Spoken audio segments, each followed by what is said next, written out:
Hello, everybody. Welcome to another episode of the Assassin's Den podcast. I'm your host, Loomer. Very excited to kick off this round of podcasts about Assassin's Creed Syndicate. And we'll be starting today chatting to the lead writer of the game, Jeffrey Yohalem. Jeffrey, thanks for joining again. It's good to have you back. My pleasure to be here. It's always wonderful discussing Assassins with you. Awesome, thanks. Cool. So just a quick note that originally when I announced this podcast, this was originally I was going to pull in one of the other writers. Jeffrey's the lead writer, but of course he has a team of writers that do other parts of the story, including James Nadiger, who wrote the modern day. So the original plan was I was going to pull James in because I know there's a lot of questions about the modern day and stuff. Unfortunately, we had some last minute scheduling conflict stuff. So we'll try to make it up in a future kind of modern day dedicated episode. But for this podcast, we're going to keep it mainly focused on just kind of the historical aspect of the game. And we'll touch very lightly on some of the really burning questions, but I think it's the type of questions that generally don't get very satisfying answers because they're always kind of wait and see things. So I think I think with both Jeffrey and James, you should probably prepare yourself for that type of response, I think. And also, of course, spoiler warning right now that we will be talking about full spoilers for the entire game, including spanning all of the kind of hidden modern day stuff locked away in files and every aspect of Assassin's Creed Syndicate. All right, so let's get started with a question from Assassin's Den 4. Now, Jeffrey, this is the first Assassin's Creed game, the main game of the story, not like a DLC or like the multiplayer that you've written since Brotherhood, which is a pretty big gap, actually, compared to a lot of the other writers on this series. And we have a question here from Assassin's Den 4 who asks, did your work on AC Brotherhood bring ideas to write the story of ACS? I guess to some degree. Working on Assassin's Creed 2 and then on Assassin's Creed Brotherhood and working in 2 to create a lot of the lore of the series that ended up becoming full games later on, really immersed me in that universe. And so I was thinking a lot about the possibilities of the Assassin storyline. At the same time, I had worked on the story of Unity to begin with and then jumped ship to go do Child of Light. And so working on AC2, Brotherhood, and then Unity, it showed me that there's this formula to the Assassin's Creed story, because you have to teach all of the same mechanics to the player each game. So you end up with this rhythm that has to do with, okay, you're going to learn a mechanic here, you're going to learn a mechanic here, you're going to learn a mechanic here. And so that rhythm results in a story that typically goes down the lines of a person in an era who doesn't know anything about the assassins, encounters an assassin, and then learns little by little the secrets of the assassins, and then takes those secrets to become the ultimate assassin. Right. And if you don't do that story, then you run into a bunch of problems in terms of teaching the mechanics, because the question is, how does this person know the mechanic already? And so in the past, you've got a figure like Leonardo da Vinci, or you've got the older assassin in Unity, and they teach the new assassin skills. And so those are tutorials in disguise. Yeah. So encountering that formula, it's like, okay, so how do we break this formula? We've done it so many times. You experience it with Ezio, you experience it with Connor, you experience it in Unity. And so let's change things up. Yeah. And how do we do that? So that problem was kind of sitting in my head while I was writing Far Cry 3 and Child of Light. And then I came to Syndicate, and this idea of having 2 assassins was being thrown around as one of the core concepts. And so it was like, okay, well, then you can do a buddy comedy. And if you have a buddy comedy, that lightens the tone of Assassin's Creed, so it takes it away from a lot of the dark seriousness that had kind of been stifling to some degree, I think. Yeah. The weightiness of everything. And then also, if they're already master assassins, if they're already, totally aware of the Brotherhood, and they're already totally aware of what it means to be an assassin.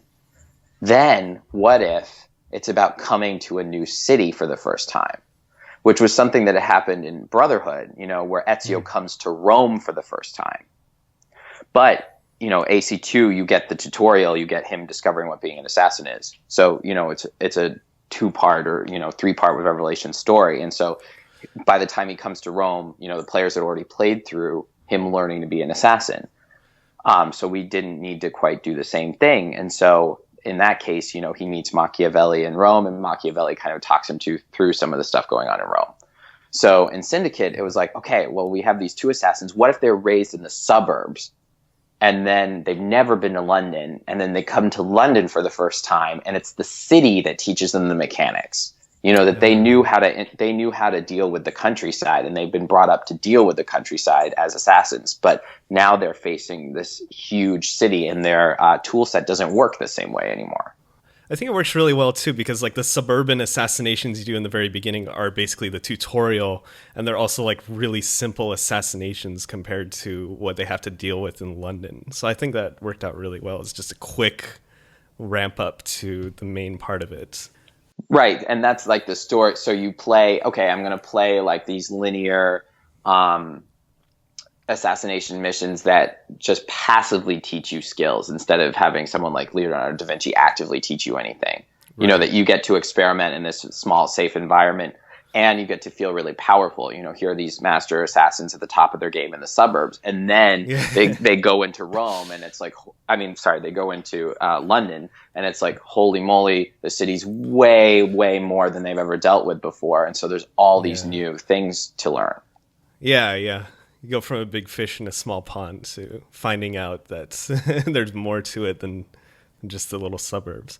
I actually really, I hadn't thought about that aspect of it compared to Brotherhood. I see a lot of similarities with Brotherhood in the setup of kind of the villain, which is like, here's this big bad he's like total control over the city pretty much, and he feels very unassailable, and it's almost like, okay, well, how do you attack someone like that? And it's basically by conquering territory bit by bit and removing his pillars of support, which is similar to how you kind of take out Cesare in Brotherhood. You go after Juan Borgia, the banker, and you kind of whittle him down a little bit. And it's I felt like it was very similar kind of conceptually to Syndicate as you're taking out all the different industries that Starrick controls.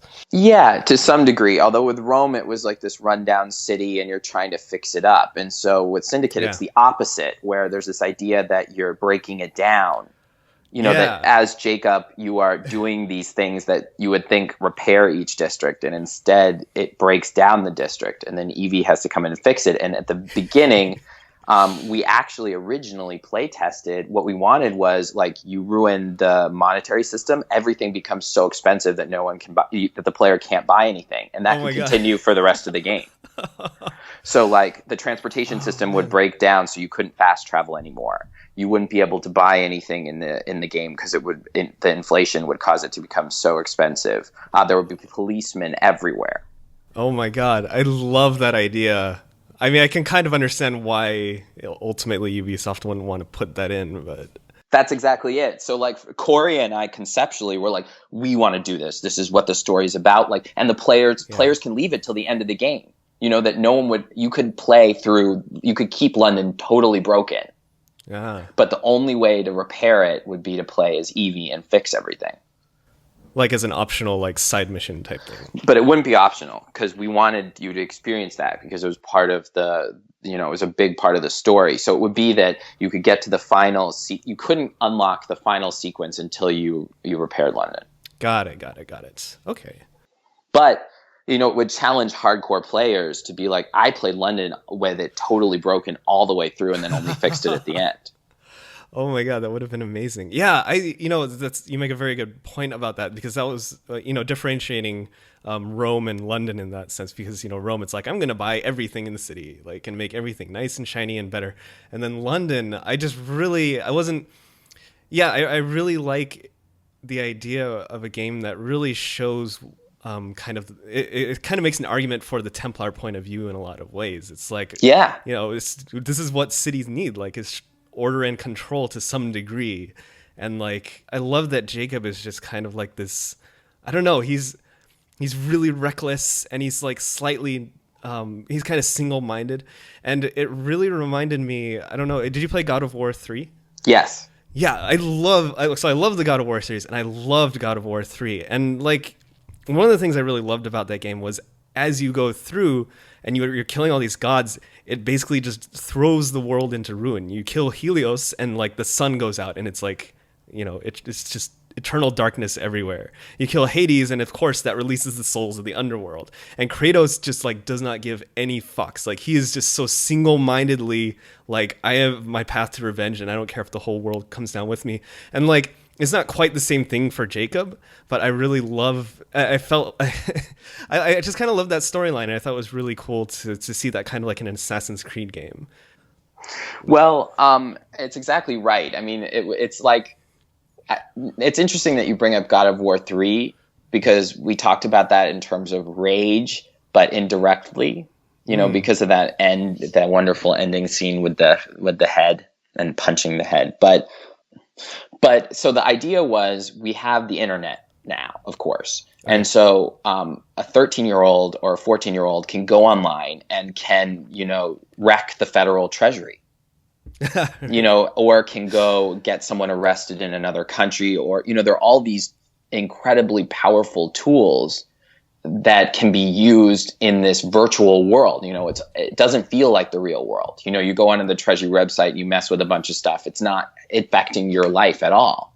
Mm-hmm. But it has this incredible impact on society as a whole. And so the idea, of course, is that Jacob's doing something very similar, where, it's sort of meta in the sense that the player, Jacob, is actually murdering people. So there are, direct consequences to that. But the player is playing Jacob. And so, it doesn't feel as consequential. So Jacob goes around having all of this fun and wreaking havoc in London. And then ultimately that fun results in some terrible things that Evie has to deal with. And Jacob ends up, kind of facing that too in the sequence with Maxwell Roth, where he really sees the outcome, immediately himself, instead of having Evie be the one who sees it. Yeah. And like, what would happen if you take this to an extreme, basically? And right. So the similarities between God of War and Syndicate, I think, are there, but I think Syndicate's, there's something more modern, I guess. That it's more about the world today and how easy it is to kind of topple society, and why maybe that's not as good an idea as assassins think it is. That's really interesting. I think it's also a little different in how it ended up in Syndicate too, I think, because it's basically Jacob breaks something, Evie fixes it.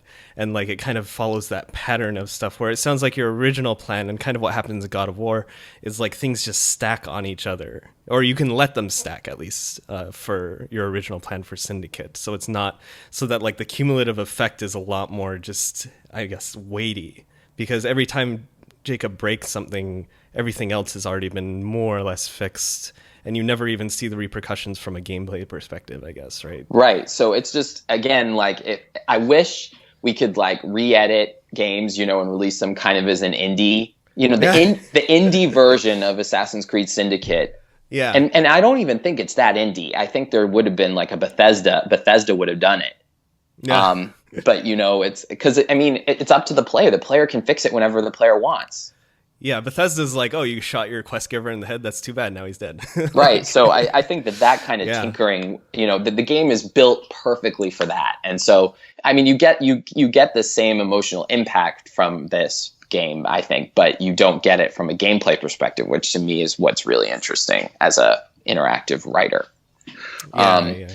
But, and also in terms of your comparison to Cesare and Rome, I think that Starrick, Cesare is very loud and very out of control, and Starrick is very under control and is somewhat of a protector, and has to, he has to do terrible things to be that person, but he's also not.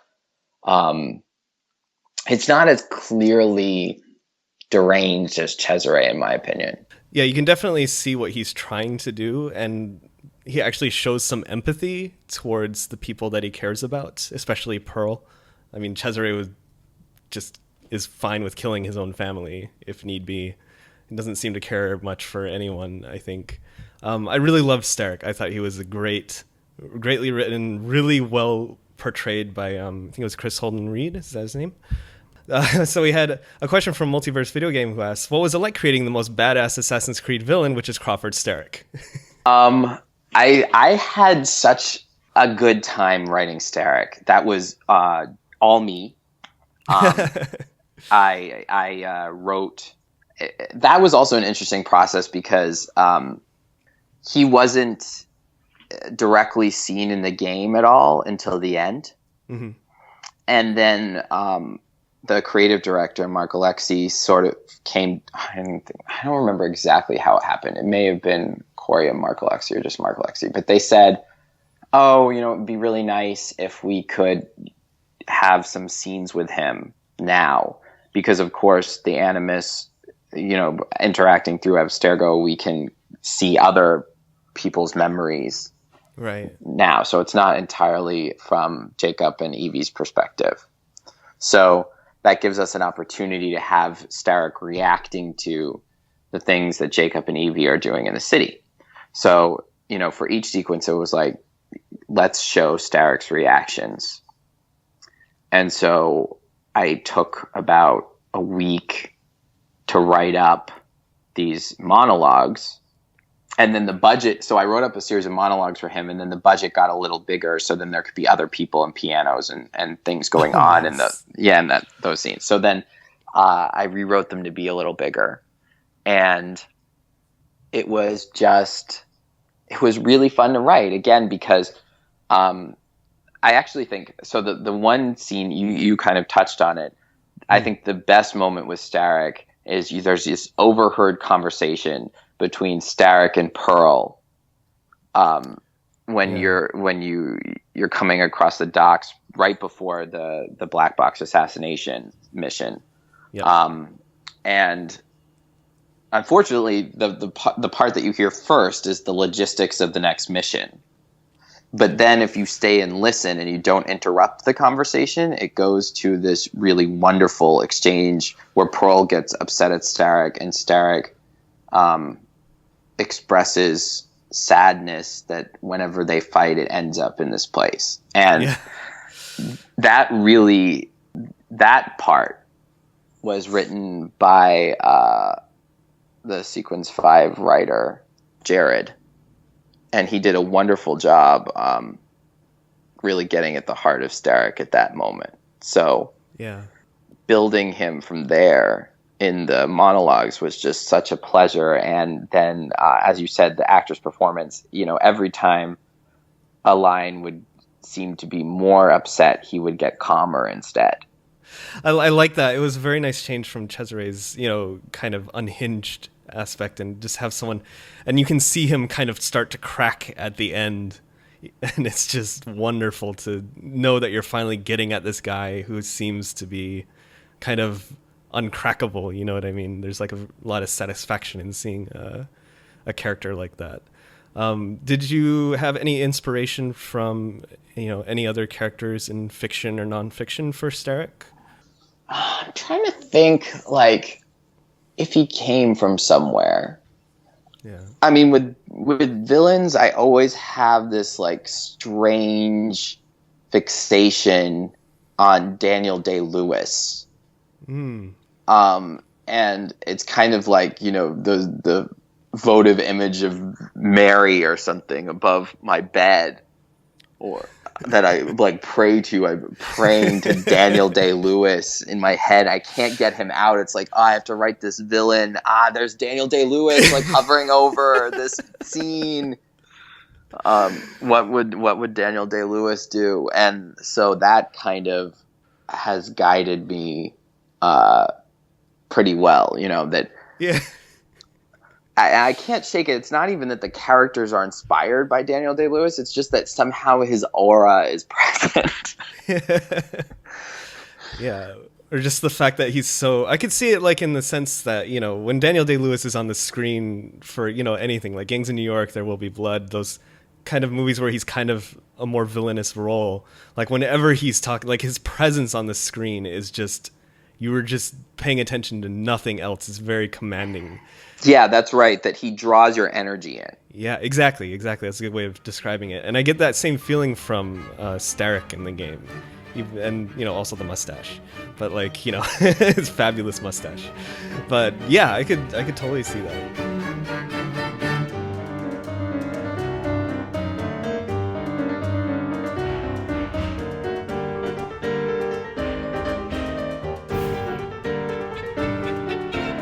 We have a bunch of questions about various characters in the series, but before we do that, I did want to get a little bit back to kind of the main storyline of Syndicate in general. And we had a question here from BPR Gaming who asks, at first what gave the idea of creating the story of Syndicate? And we kind of got that a little bit.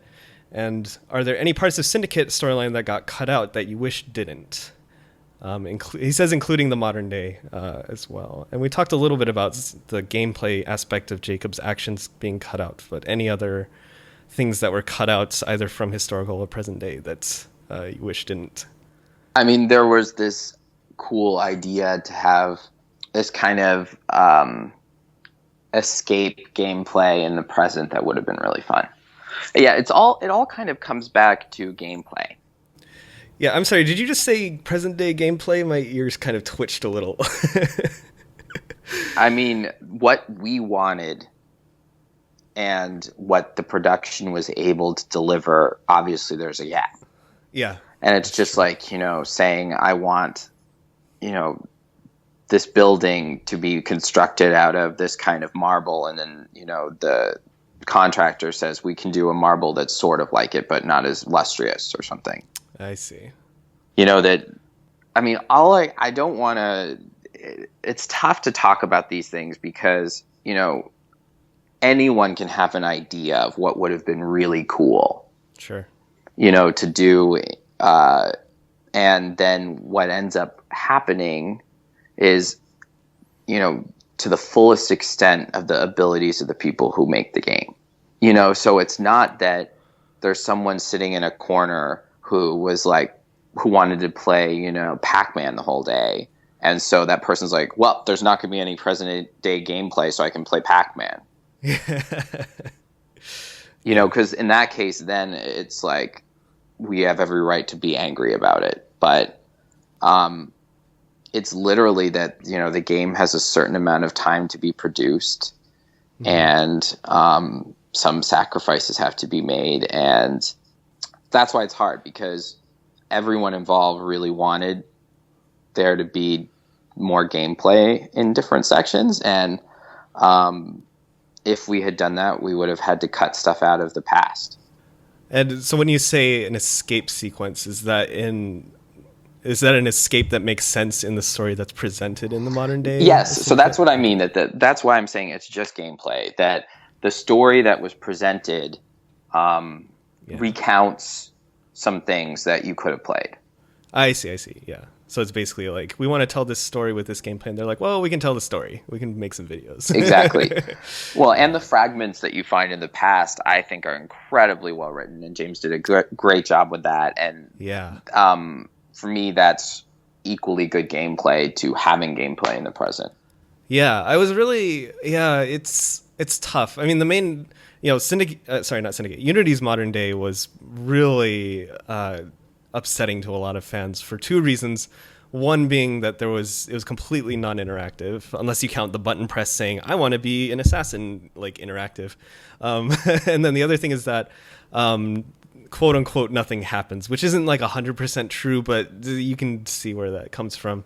And Syndicate, at least, if it can't have the interactive aspect, as we were just discussing, at least through those Helix rifts and the stuff that happens in the modern day and in the Helix rift, definitely pushes the story forward. And there's a lot of stuff to dig through. And I think you and I talked about that at one point, or I think it was at E3 actually. And that's why I said when I talked to you about it that I think that the modern day stuff is good, because personally I thought that that it pushed the story forward and that there's interesting revelations there. And I really liked the ending. Yeah. Okay. Well, we will come back to some modern day stuff later as well. All right. Okay. So we have a question here from Malaska, who asks, do you have a favorite mission in the game? Was there a mission that was especially entertaining, interesting, or challenging to write? Those for me are two separate questions. I think that my favorite mission is probably all the stuff with Desmond the dog in Sequence 7. Yes. I think, yes, that's definitely a highlight. And I think actually I believe, was it Travis Stout who wrote? It was. So that's, yeah.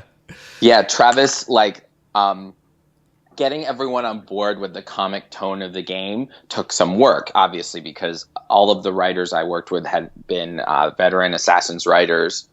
And so, I'm going, this is going to be a comedy. And, they're going, wait, what? We don't do like historical fiction comedy. This can't exist. So, there was a degree of calibration that was involved. What kind of things can we have? What kind of things can we not have? How are we going to shift this tone and not make it, lose its feel as an Assassin's Creed game? And I really think Travis hit the bullseye. Yeah. Yeah, that sequence is wonderful. And I mean, logistically, it requires a lot of work because there's a lot of different lines that play depending on what you do, what Marianne does, where she gets attracted to. So you have to have, animations and lines for all of those possibilities. So that's difficult writing wise. I mean, the hardest, it's crazy the degree to which the less enjoyable the writing, the more enjoyable it is interactively for players. And it's really unfortunate because the stuff that's the most fun for a writer to write are stuff like the Starrick monologues, which don't have any interactivity at all. Yeah. That those scenes that you create a scene and a scene is kind of like a piece of music, and the most interesting, complex pieces of music, it's all going to not be interactive. And so the second you introduce interactivity into the writing, you end up with if you read a script of that Marianne sequence, for instance, right now I'm editing the script for the Writers Guild Award submission, and they just want to read the pieces of music. They don't want to read, they don't even want the interactive stuff in there. Which to me, I think is a mistake, because I feel like the award should be for your ability to write interactively, not your ability to write. But they're only judging the writing. So it's like, we want to see the scenes and we want to see, the centerpieces. And so when you go through the Marianne sequence, you have all of this dislocated stuff, because it's like she goes and talks to this thug, she goes and talks to this thug, the dog barks, she asks the dog to be quiet. The thug, when the thug steals the dog, he's telling the dog to be quiet. And there's like 7 variations of him telling the dog to be quiet. And there's 7 variations of who she talks to in the city. And there's, variations of Jacob getting too far away from her, where he says, oh, I should catch up to her. And so when you read that whole sequence, it comes across as totally fractured, and you can't understand the plot thread. Someone reading that script would go, oh, this script's boring because I don't understand what's going on. Yeah. And conversely, when you play that sequence, that's where it's incredibly captivating and wonderful and funny, and everything that you interact with, there's these wonderful little moments. And so that's the funny problem with script writing for video games. And I think it causes a lot of very good writers to not, they come into video games and they try it and they leave immediately, because sitting there writing 7 variations of a thug telling a dog to be quiet is not most writers' idea of writing. Yeah, right. So yeah, I find that very interesting. So I would say the hardest stuff to write is that stuff, because you have to think about it in a very micro moment, and you have to really be inside your head and really know games. I like writing those things because I'm a player, and I know, when I play that Desmond sequence, how it's going to feel. And in my head, I'm playing that sequence in my head while I'm writing it. And so that there's going to be this little moment, and what can I get out of this little moment that has a spark of joy in it? Right. And then do it 6 times. And yes, Only some small portion of players will hear each of those, but that portion is still way bigger than anyone who would go to a sold out play. Oh, that's true. Yep. That's great. So it sounds like your favorite, you said they were like two different questions, but it seems like your answer for favorite mission and which ones are challenging to write are kind of the same in this case with the Desmond the dog stuff. Right. I mean, but challenging to write from like a traditional writing perspective, I would say, the ending scene between Jacob and Evie and Henry and getting all of that resolved and figuring out what the exact right thing to say is, that's going to deliver catharsis, those are the hardest scenes to write. Okay, great. I just also want to add, like, just from my own personal perspective, I thought the final sequence was just, all that mission was just so great. I really loved it. I loved being able to kind of switch perspective from Jacob and Evie. The short Evie gameplay was just short enough to not get annoying, but where she's kind of limited in her movement because of her dress and how much she hates it. And I love like the tension between her dancing with Starrick and like their conversation, and then revisiting that scene as Jacob from the rooftop, and he's just like such a dick. He's like, Evie's dancing and with Starrick, that's embarrassing.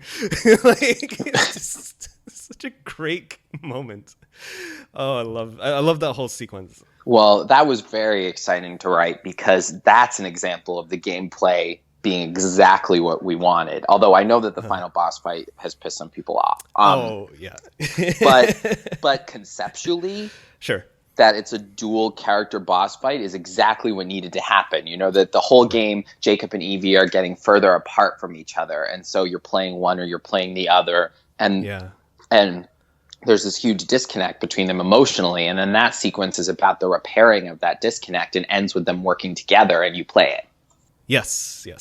I did love that part about the boss fight. I didn't like the mechanics so much, partly because you didn't, you could get hit by the security thing and then just keep running. Like it never required you to really master the actual placement of the beams every single time, which I thought would have been more interesting. It's also a little similar to Unity's boss fight, I think, too. But yeah, I did love that it brought them, like the final sequence brings them together, because they spent so much of the game apart, like so much more than I expected. I was actually curious about because when I first heard about the twins and how sometimes you'd be playing as Jacob and sometimes as Evie, I kind of thought I didn't realize they would be spending most of their time apart. I kind of thought they would be going on missions together, and you'd be playing as one, and then you'd have a companion, kind of maybe a little bit the way Henry Green comes along with Evie. And I was wondering if there was ever any aspect of that you guys were working on and then dropped, or was it always kind of these separate paths until the last sequence? No, we were always treating them as separate, because the assassin's pathfinding is very tough to work through in AI. Oh, okay. And it's not as fun to play. I think in Unity they tried that and it did not work very well. I see. So, no, they were always going to be separate like that. And that way it allowed you to, experience different perspectives on London, which again would be Evie's perspective of the long game and thinking about society as an organism, and Jacob's just having fun. It's funny that you kind of bring up their different kind of perspectives on things. And I was wondering, this was something that someone on Twitter, or the Assassin's Creed, I think it was on Twitter, had mentioned when the game was announced, and we had learned a little bit about the characters and a little bit about their motivations, and how Evie was kind of like the hardcore Assassin's Creed fan who's all into stealth, cares about the lore and the pieces of Eden, and is really into that kind of stuff, and how Jacob is kind of like the mainstream gamer who comes into this series who's just like, I just want to beat people up and kill Templars, and none of this modern day or first Civ stuff, no stealth, I'm just gonna run in. Was that a conscious, I don't know, was that ever on your mind as yes. well? Okay.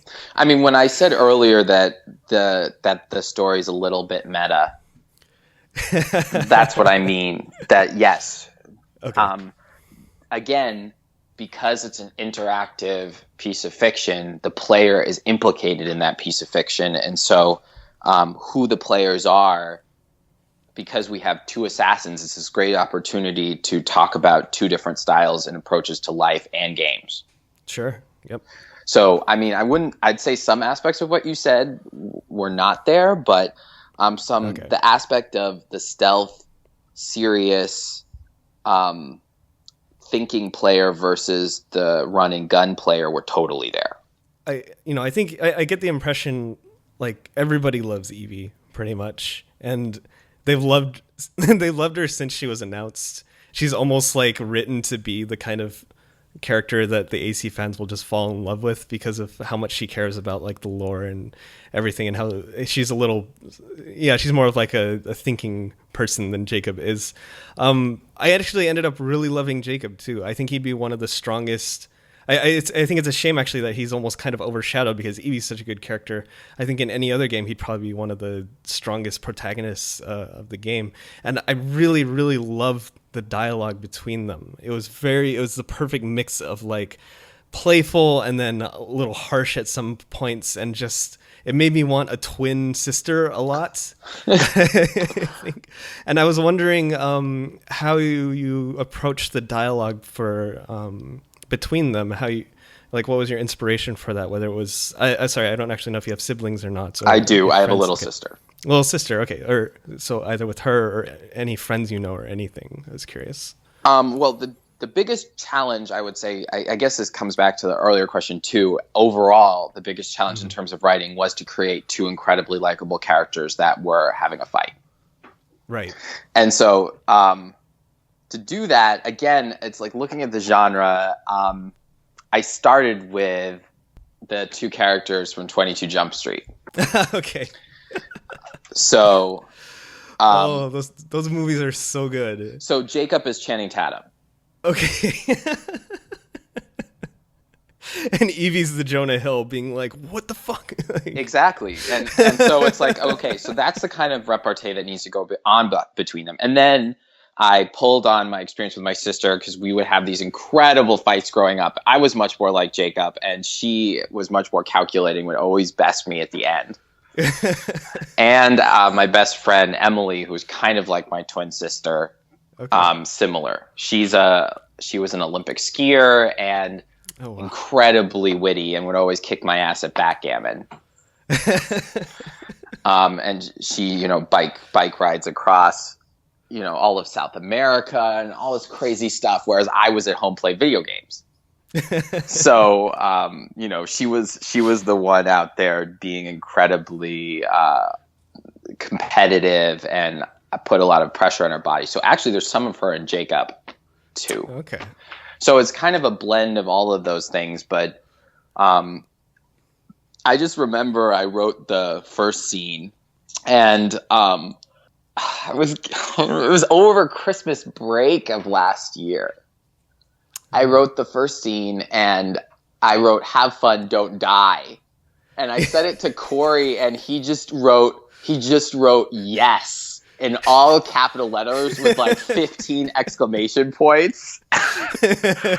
And it's just funny because it wasn't a moment where, I was very much concentrated on the relationship with George, the mentor figure, who was, the fun is you have George, this mentor, who's controlling these two superstars, and they both think that they're superstars, and they work very well together because they both hate George.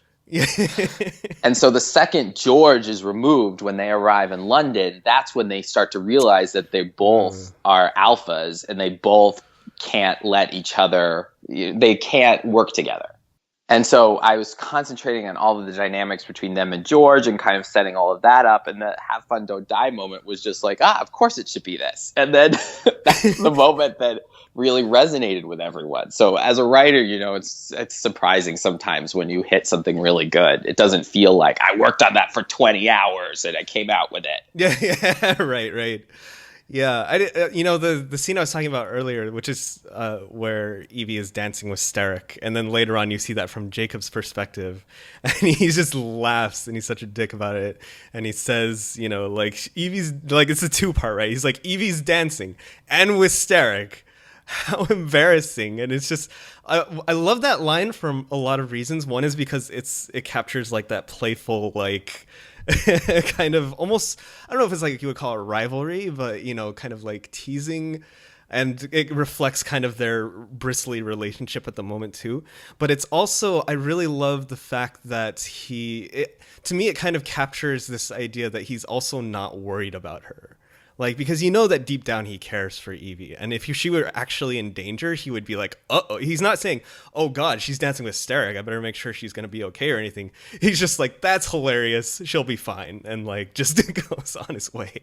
Well, that line is an example of the wonderful collaboration that occurs between all these different disciplines of video games, because the level designer came to me and said, oh, so originally that scene was going to be inside in a ballroom, and then there was going to be this view through a skylight that was really quick, and then you would do the whole thing, and then it became this outdoor party. And so the level designer emailed me and said, we need a line for Jacob seeing Evie below dancing, because now he can see her dancing.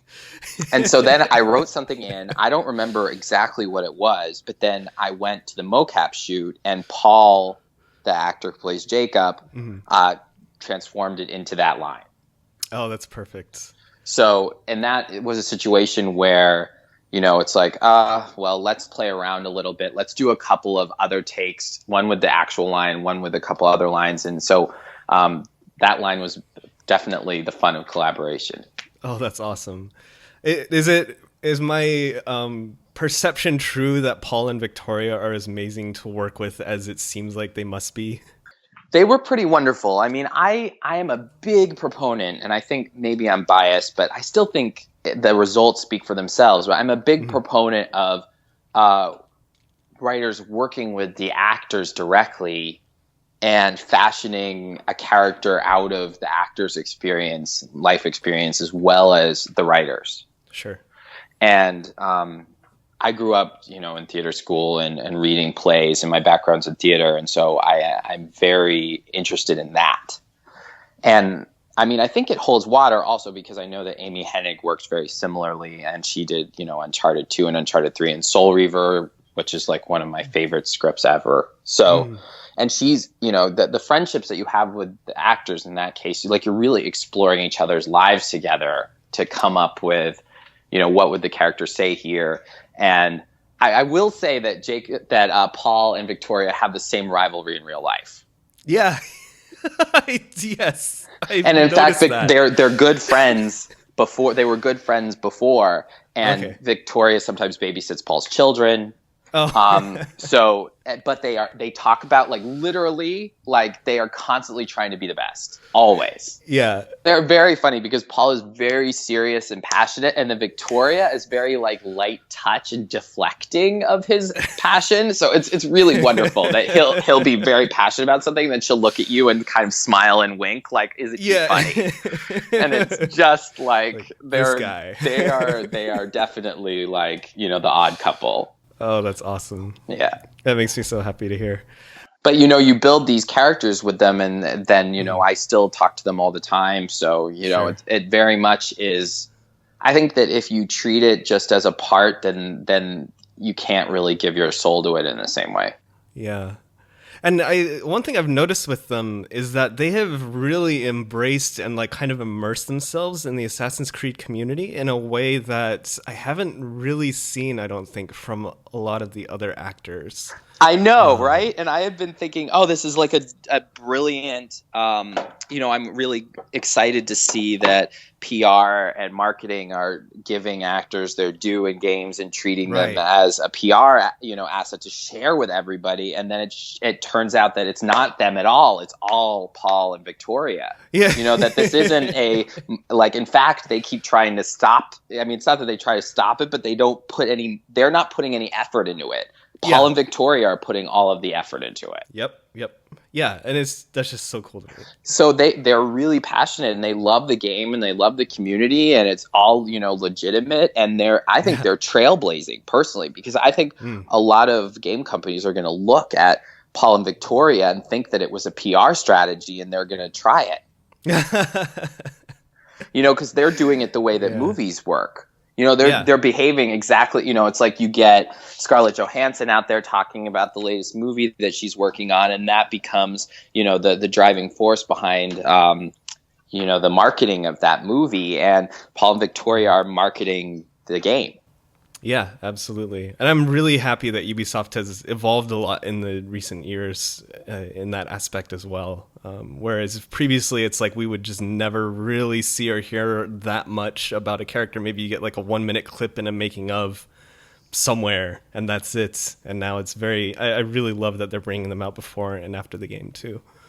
Yeah, I think I hope that they, embrace this as being a wonderful way to interface with the community, because again, I think the actors are so instrumental in putting together the performance that they should.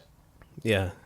So I want to go back really quickly to the different kind of worldviews of Jacob and Evie. And there was one aspect of this game that I was a little disappointed in that, and I get that it can be maybe a little repetitive to keep going over this every game, but the creed itself doesn't really play much of a factor. And there had been some kind of marketing material before that was like, oh, Jacob doesn't really care that much about the creed, but like it kind of fashioned Evie as someone who strictly adheres to it. But like the actual tenets of the creed don't really come into play. There's not really a lot of discussion about philosophies as much. And I was wondering if you could elaborate a little on that decision. Well, I think that there was a general feeling, it's not, I know there's a general feeling at Ubisoft that cutscenes need to be shorter. Okay. That basically the amount of time spent in cinematics needs to be like seriously curtailed. So, especially in reaction to Assassin's Creed 3. Yeah, I remember AC4, one of their selling points was like, and look at how fewer cutscenes we have. We've cut it down so much. Yeah, so and I am more on that side. I think Corey is much more interested in evolving long philosophical conversations, which I think is really cool too. But yeah, in this case, it was a lot of, we need to make this about the game. Again, if the gameplay of the city had been intact, having Jacob's assassinations affect the gameplay, then for me, the philosophy is the game and it would have spoke for itself. I see. So that was the goal to begin with. And that change didn't happen until 6 months in. So, the idea was the philosophy of the game is going to be something that people experience through play. And the cutscenes are going to be about getting you into the action and giving energy and not being impediments. Okay. I also have a slightly related question, which is about, probably one of the most famous lines of the series and the one that the fans love, which is, of course, the maxim of the creed: nothing is true, everything is permitted. And it feels like it's been a while since that's really shown up in the games and like anywhere else. And even in Unity, where they have like this super elaborate, like, super traditional council and everything, and it's probably the most like structured, traditional is kind of the word I'm looking for, game compared to like maybe like AC1. Like even when Arno wakes up from his weird initiation hallucination, they're going through the tenets and it's like, stay your blade from the flesh of an innocent. I'm like, yes. And they're like, hide in plain sight. Yes. Never compromise the Brotherhood. I'm like, oh my god, I love this. Like as a fan that's been around since the beginning of the series. I'm like, yes. And they're like, come on, say it. And then they're like, all right, rise, assassin. I'm like, that's not what you're supposed to say. Like, what is going? And Syndicate just kind of continues this. I was wondering, like, is there some kind of memo that went around at Ubisoft or something? Like, what's going on? Let's just say that Abstergo is pretty powerful in the real world. Okay. Because I have heard like little bits here and there about this. I don't know. It's just, it makes me sad. I'm sorry. I just want to make sure it's not forgotten. It's more... We hold it in our hearts. All right.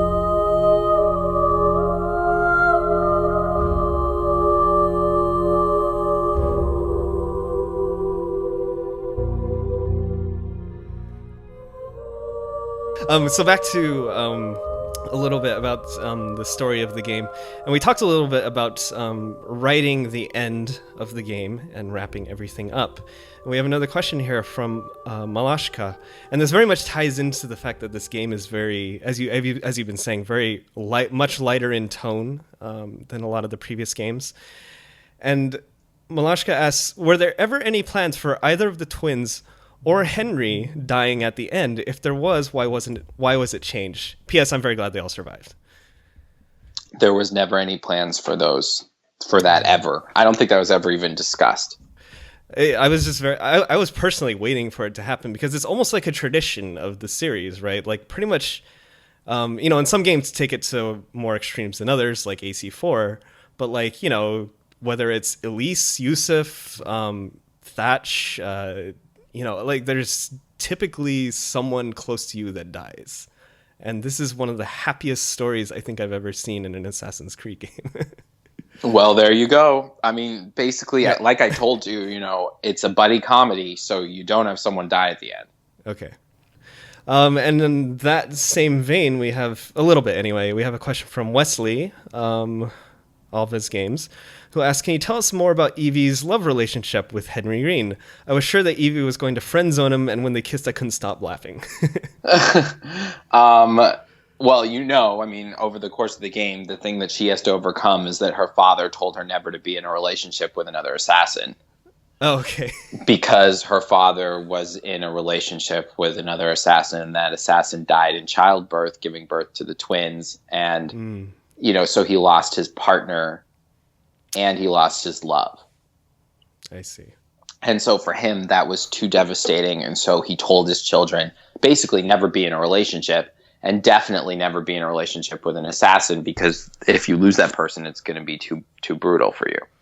And so Evie has to overcome that over the course of the game. And I mean, I know it's never talked about in as direct terms as I just said it, but that's what's going on. Yeah.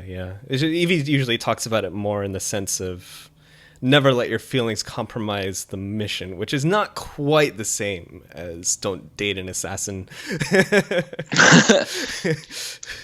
But that's what he means. When he says never let your feelings compromise the mission, it's that you can't have your feelings really involved. Like the overall mission of the assassins, not like not your day-to-day assassinations. Yeah, exactly. Okay. I mean, it's this idea. The father was just so hurt, that he made it into a teaching on his part when he taught them to be assassins, but it's not an official teaching. It's the father trying to protect them. All right. So now before we move on to some really quick character questions, we had a couple questions, one from John de la Tour and one from Lord Vespasian, who generally ask, due to the backlash Unity received, was there any pressure to change anything during development? Oh, of course. I mean, the pressure was, we're going to test everything like crazy.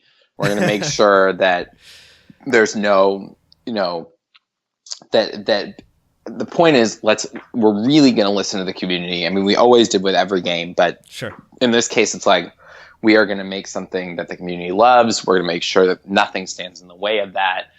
And that was kind of there from the get-go. But whenever I come in to make something, my goal is to create excellence, because, otherwise then you're wasting your time making something for 2 years that's just okay.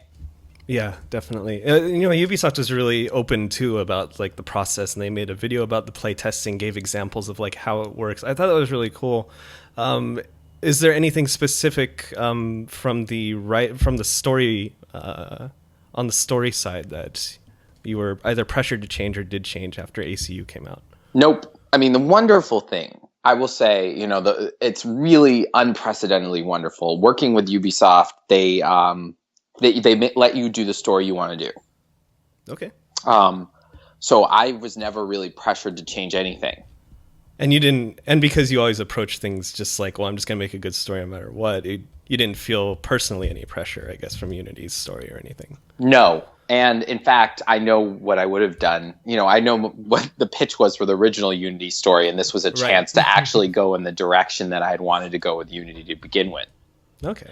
So I knew where I didn't ever. I mean, to me, it's like you always find joy, or you find, in the case of a drama, you find the moment where it all becomes presence. That in life we're constantly thinking about past and future, and our minds are darting all these different places. And if you find presence, you're all there in the moment, riveted. And that's what you're looking for. Either in comedy, it's joy and humor that creates that presence, or in drama, it's that the stakes are so riveting that you can't stop watching. And I know what those feel like, so I find them, and there are many ways to find them. So as long as you are wholly present as the writer and you're in love with what you're working on, you will get there. And then the company doesn't interfere too much. Right. But again, Ubisoft is they're very big proponents of the auteur theory of creation, where they go, Jeffrey's writing this and we trust Jeffrey and love his vision of things, so then it's going to be good. Oh, that's great to hear.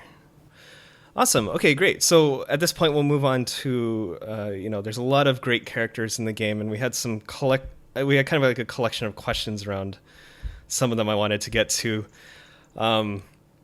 I'd like to start with the most upvoted question that we received from Gabe Newell himself, who says, he's a big Assassin's Creed fan, of course, and he says... He's here through the animus. Yeah. He says, I appreciate the mention of the Kenway family in the game, and I love that whole part too, by the way. It was awesome. But I'm a little stunned on why Connor wasn't mentioned in the game at all. Is there a reason for the absence of Connor references in Syndicate? No, in fact, I mean that whole idea about the Kenway Mansion and all of that was from Sarah Young, who's worked on the games since I think AC3. She came up with that wonderful idea, and I believe, and she wrote that section, that's for sure. And okay. There was no reason Connor wasn't mentioned in there. I think that it's just that it never came up. I see. Like, I mean, there's no... basically, it's just an accident, I guess, that his name never came up. Yeah, well, I mean, the Kenway Manor itself really only has historical ties to Edward and Haytham through the events of... basically, it's the events of Forsaken that kind of take place there that you really hear about the manor. And so I think it makes a little sense in that respect, that when they're talking about the history of the manor and everything, that Connor doesn't really come up because Connor never went to England to visit the manor or anything. But I also get it that, the Connor fans haven't had a good past few years, I feel like. Although they did get a bone thrown to them at the end of Rogue, when Shay's there with Charles Dorian, it's still... I can understand. I think the idea is that they feel a little slighted. But as you said, it was written by Carrie Young, so people can tweet at Tough Love Muse. All the Connor fans should definitely tweet at her. And no, I'm just kidding. Carrie's like, oh my god, no. No, I really think that. I mean, again, I think that if there was any thought process behind it, it was probably that the deeper fans will connect more to this more obscure lore than mentioning Connor. But that's all I can think of. I mean, it really was not intentional. Okay, cool. So now we're going to move on to Lydia Frye, one of the biggest secrets of the game. And I could not have been happier about the differences between the Helix Rifts of Unity, which I thought were just kind of whatever. Like, it felt really gamey and almost like pandering. I don't know if that's the right word for it, but it felt really out of place. But I loved the way it was integrated in Syndicate, and I was really surprised. And so we have a couple questions about Lydia and the World War I section. The first comes from Owlin77, who asks, when did you decide to put Lydia in, and can you elaborate more on her character and backstory if she has one? Well, from the very beginning, we were going to do this World War I temporal anomaly. Mm-hmm. And so Lydia evolved out of that, and having, a direct relation to Jacob in this case, felt like the right thing to do. So we went with that. Any more elaboration on her character and backstory, if she has one? Actually, who wrote the Lydia stuff? Was it you or was it one of the other writers? It seems like it might be a section someone else. No, it was one of the other writers. It was Mark Labres Hill. Yeah, he did a fantastic job with the time anomaly. Really fantastic job. Great. Did he share any backstory, or did you guys work on a backstory for her, or was it really just kind of the story of the gameplay in that sequence, in that area? We talked about Lydia, and we have backstory about Lydia, but I don't want to reveal it yet because I think there's going to be some franchise stuff connected to her, I think. Well, that's encouraging to hear because she was really great. I loved playing as Lydia. And it was so nice to actually be playing as, because Unity was just like, oh, nothing, this is all just whatever. And even Arno doesn't remember being in the Rifts. It's really just something that the modern day player gets thrown through as like a whirlwind tour of France. But I really loved actually having a character that had some weight to it. Like the whole thing had some weight to it. We had another question here from Eden's Cross about Lydia. What were the original plans for the Lydia section? Was it expanded during development or reduced? Nope. It's exactly what it was intended to be. Awesome.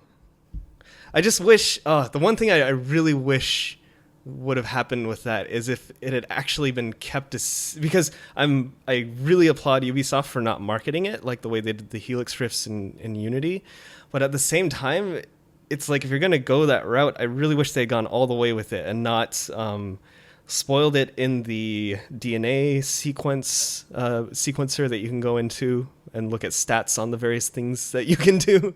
Well, this is a lesson in big team game creation. Right.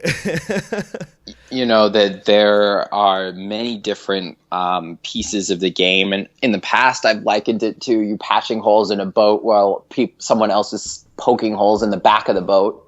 And then you go to the back of the boat to patch holes in the back of the boat, and then someone else is poking holes in the front of the boat. And, over time it makes a way bigger boat, but there are a bunch of holes in it. Yeah. And then it also leaked through, like, a bunch of game sites reported on it because it was in the achievements lists, which and those always leak. Yes, before. But I have spent so much effort in the past, like when I worked on the achievements for AC2 Brotherhood Child of Light, I put red herrings in, I put decoys in, I made sure that we know this, and in this case, I was not there. That's I was not there for the achievement list, and sorry. Yeah. Oh, no, it's fine. It's just like there are obviously multiple points of failure to make this concept really work. The other one is just having the Rift labeled World War I on the map instead of just again, question mark. No, but there is okay. So this is where you have differences between studios. Yes. Ubisoft will always go with player gameplay flow enjoyment over story continuity. Always. Okay.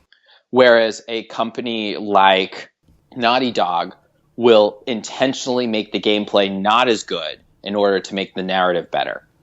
I can see it from Ubisoft's point of view totally, where it's like, well, we don't want people to miss it, like put all this work into it. Exactly. So, but it's like, that's what I'm saying. It's like style wise. Okay, so you have a choice, which is, do I make this clearer to players so they know what's going on and what they're getting into? Or do I make it more fun for players who are looking for an experience where it's like, the kind of player who would have fun breaking through a hole in the attic roof and falling 2 stories versus the kind of player who would want to know, oh, if I step on that spot, it's going to trigger a mission. I see. It's like it would be much more fun, in my opinion, if you fall through by surprise and it triggers a surprise mission. I want to do that. But Ubisoft's argument is that most players want that labeled so they know I'm starting a mission because they might want to get up and go to the bathroom first, or they might want to do this, and so it's a big debate in the games industry. And again, different studios come down on different sides. Is the experience more important, or is the game more important? Yeah, this is why we need that indie cut. What we were talking about earlier. I mean, I think you could recut anything. I would love, there was Reader's Digest for books. I think it would be great to have Games Digest and you just make like a smaller version of a AAA game where everything is working the way it was supposed to work. Yeah. Without any filler. I just think that this question, it's literally, if you think about it, it's like if I sat down at Monopoly and the board was playing itself to some degree, and there are rules that are secret, that are revealed. Like I start Monopoly. Oh, it's like, do you want to play Jumanji or do you want to play Monopoly? Okay. So like if I want to play Jumanji, I'm sitting down and I'm going, okay, this game is going to do some crazy shit and I'm going to have to react to it. And the rules are going to become clear once I finish. And, and it's going to be riveting for that reason because I don't know what I'm getting into. So I'm agreeing to sit down and roll the dice, and then the game is going to surprise me. Whereas Monopoly, I sit down, I spend 45 minutes reading the rules with everyone. Everyone understands exactly what's going to happen in Monopoly, and then we play Monopoly. And so Ubisoft is much more on the side of Monopoly than it is on the side of Jumanji. That's a great metaphor.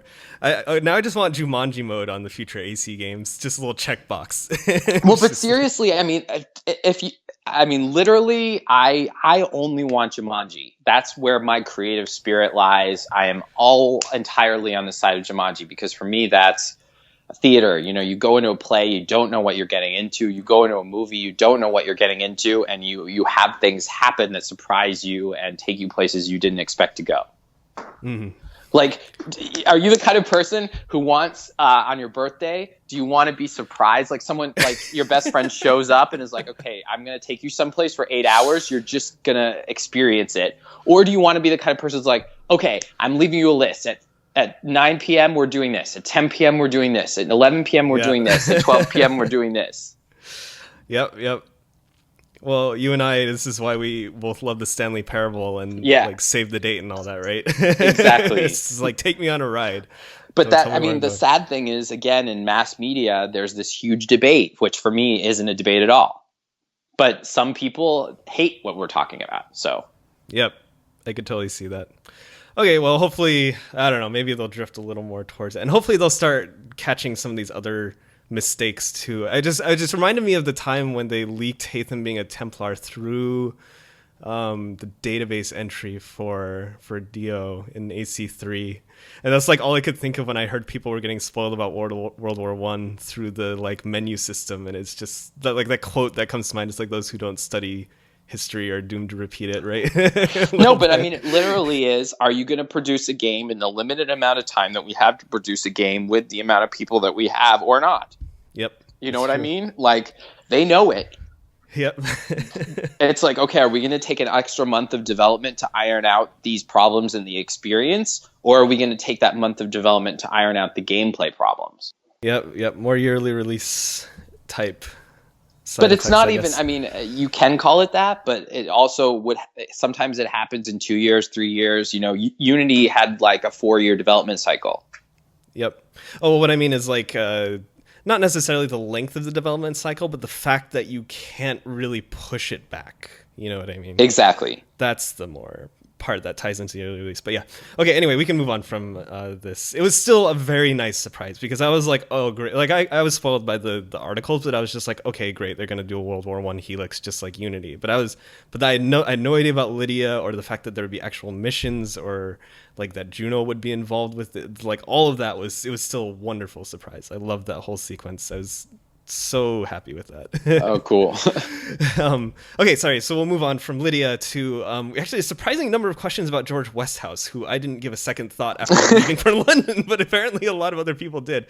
So we can start with Combat Bridget Surge, who asked, could you elaborate on George Westhouse's character? He seemed quite important during his introduction, but never reappeared. Was there any material surrounding that character cut for some reason? No, I mean, there was a debate on my side whether he would come back at the end and, kind of contribute to the breaking up of the fight between Jacob and Evie. Oh, okay. Where he would show up and he would be like, you guys have to, like, you know what? I thought that you didn't know what you were doing, but you do, and you need to come together to save London. Yeah. So there's a question about that just with me inside myself. I didn't share this with anyone else, but it was like, do I want to do this in sequence 9 or not? But I quickly vetoed it because for me, George represents, like you said, the big fish in a small pond. He is the small pond boss. Yeah. And, he is the father. So Jacob and Evie's father was in charge of the assassins in Crowley. And George was his second in command. And then when their father dies, he takes over. And so he's just recently taken over, and he's super conservative. Mm. And older. And so there's a sense, from Jacob and Evie that they're ready, that they want to take over in their father's footsteps and challenge themselves. And so he tries to stop them. He's the teacher who says, you can't do it you can't cut in line. You have to do it the way that everyone's always done it. And they say, no, we're going to London. So, but I mean, if you take the 22 Jump Street analogy, he's the police chief, and the police chief comes, is a character throughout that movie, right? Yeah. Yep. So George, that's why I contemplated, is George going to come back at the end? But again, this isn't a movie, it's a game, and there's not enough time to develop the relationship with the police chief. I would have never made the association of George Westhouse with Ice Cube in 22 Jump Street. That movie is so good. Oh, that man. movie is so much better than 21 Jump Street. Oh, yeah? You liked it more? Oh, my God. Okay. I thought it was like 10 times better. Oh, wow. I thought it was slightly better. But I love both of those movies so much. It's hard to choose for me. But oh, that's great. Okay, so we have a couple lineage questions here. One is from Oilerzoid, who asks, Shay Patrick Cormack lookalike George Westhouse ? Relatives ? No. Yeah, okay, that's what I thought. They got a lot of upvotes, so. Comrade British Surge, is Evie an ancestor of Monima Das, the Indian actress from A.C. Brahman? No. Okay, all right. I figured that'd probably be.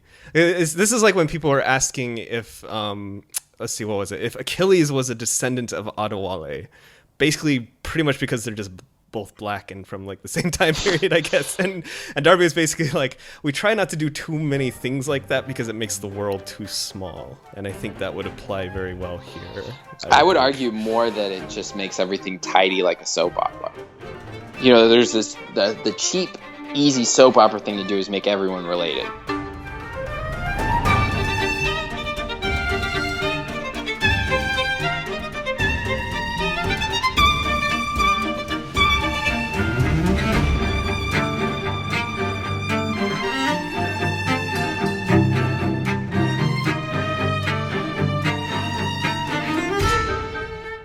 So, moving on to another character, and this is an interesting question. This is from Connor Titov, and there was, before I say this question, I should say that there is like a small discussion on this thread, and there's differing point of views, but I'll start with the question that kicked it all off. With the inclusion of Ned Weinert, there was an amazing thing to see his gender identity. Sorry, this is written without the right grammar and punctuation. Okay, so with the inclusion of Ned, who is the first, although someone else said he was the second transgender character in the series. I don't remember the first, if there was one. This got a lot of coverage beforehand. But when you go into the game itself, Connor says, his gender identity seemed to be nothing more than a note in his database entry. And with this game having the first male-male kiss seemingly just for laugh/shock value, of course, referring to Jacob and Maxwell Roth, how do you view the importance of the LGBT representation in the series? It seems the best LGBT characters came from the Initiate's audio logs and Rogue and are unlikely to ever be properly shown. So, you can tell how strongly we feel about it from the fact that we modified the description at the beginning of the game. This is from a team of various races and ethnicities. We changed that to include gender identities. Ned's an interesting one because we actually had a chain of missions that ended up not being a game. But that had nothing to do with the gender identity of the character. It had to do with the amount of time to produce. Sorry, chain of missions for Ned. Yeah. Okay. But I actually think that the lack of focus on Ned is a good thing, because it's not that here's this special character that should be made incredibly present in order to point out that the character exists. The point is that this is just a person in London at that time period, and we're not dwelling on the fact that the fact that Ned is transsexual is significant. Mm-hmm. That it's old-fashioned to say, because we're going to have this kind of a character, we have to make this a storyline about that character's difference. Mm-hmm. Right. The kiss between Maxwell and Jacob is not for laughs. Maxwell is in love with Jacob, and Jacob may have reciprocated. The goal was to make that moment ambiguous. See, I didn't really see it quite like that. Because of the lines that precede it and follow it. He's talking about the same reason, like, I do anything else, or like the same. I forget the exact line. And then he kisses him, and he says, "Why not?" And so that almost to me indicates that the kiss is just like, it's like some people have made comparisons of Maxwell Roth to the Joker. You can totally see the Joker just randomly kissing someone like Batman, even though it's not like, well, I guess actually in that case it is kind of like a love thing, but sorry, go ahead. Yeah, because I was going to say, through that entire mission chain and the way that Maxwell writes the invitation to Jacob to come to the play, I mean, for me, Maxwell was very clearly in love with Jacob. Huh. And that the whole thing is done to, in his misguided, crazy way, he's trying to seduce him. Oh, wow. See, I got more of a father-son type vibe because, Jacob's always clashing with his father's kind of ideals and stuff. It's very intentional that Jacob has no love interest in this game, and that the sequence with Roth is the love interest sequence. Wow. Okay. I think some other people might have picked up on that, but I did not. But I'm not saying, I'm not saying that Jacob reciprocates, but I think that Jacob very much is drawn to Roth, and that the kiss is not entirely one-sided. Yeah, I get that kind of, I did get that impression a little bit where Jacob, I almost felt like, maybe I was just projecting my interpretation of it, but I almost felt like Jake was kind of like, I don't know how I feel about what just happened there. Exactly. And so again, structurally, if you notice, there's no love story with Jacob and a woman in that game. Yeah. Although I do love the fact that he's almost like throughout the game, all these older women are kind of like, hello, Jacob. And he's kind of like, hello, but kind of in a way that's more manipulative than actual interest, Exactly. So, I think again, the fact that in Assassin's Creed games, the main character always has a female love interest, and that's missing from this game is telling. Interesting. And I think you're right about maybe there's something going on. Like maybe Jacob has to figure himself out to some degree, and this is the first step. It was just a very complicated relationship with Roth in general, even without that kiss, right? So there's a lot to digest. I think that he'll take time. Who takes you away from that Roth encapsulates the opposite ideology of Jacob's father, and so if you think about it in most of our lives, usually the person we fall in love with is the person that is the opposite or is too much like our parents. Interesting. Okay. Well, I'm glad we got a little more Roth in there because we kind of talked about it a little bit before, and he's such a great character. Oh my God. Yeah. He seems to be universally loved as one of the highlights of the game. He's really wonderful. Melissa McCabery, who lives in Quebec, wrote that sequence, and she did a fantastic job. And Ned also was written by her. Oh, great. Actually, so going back to Ned, I agree with you that this whole series, I think fundamentally one of the core things about this series I feel is inclusivity, and it kind of has this broader message that everybody can make a difference, I think, a little bit in some ways, regardless of where you come from or exactly who you are. And so it's great to see stuff like Ned being included in everything.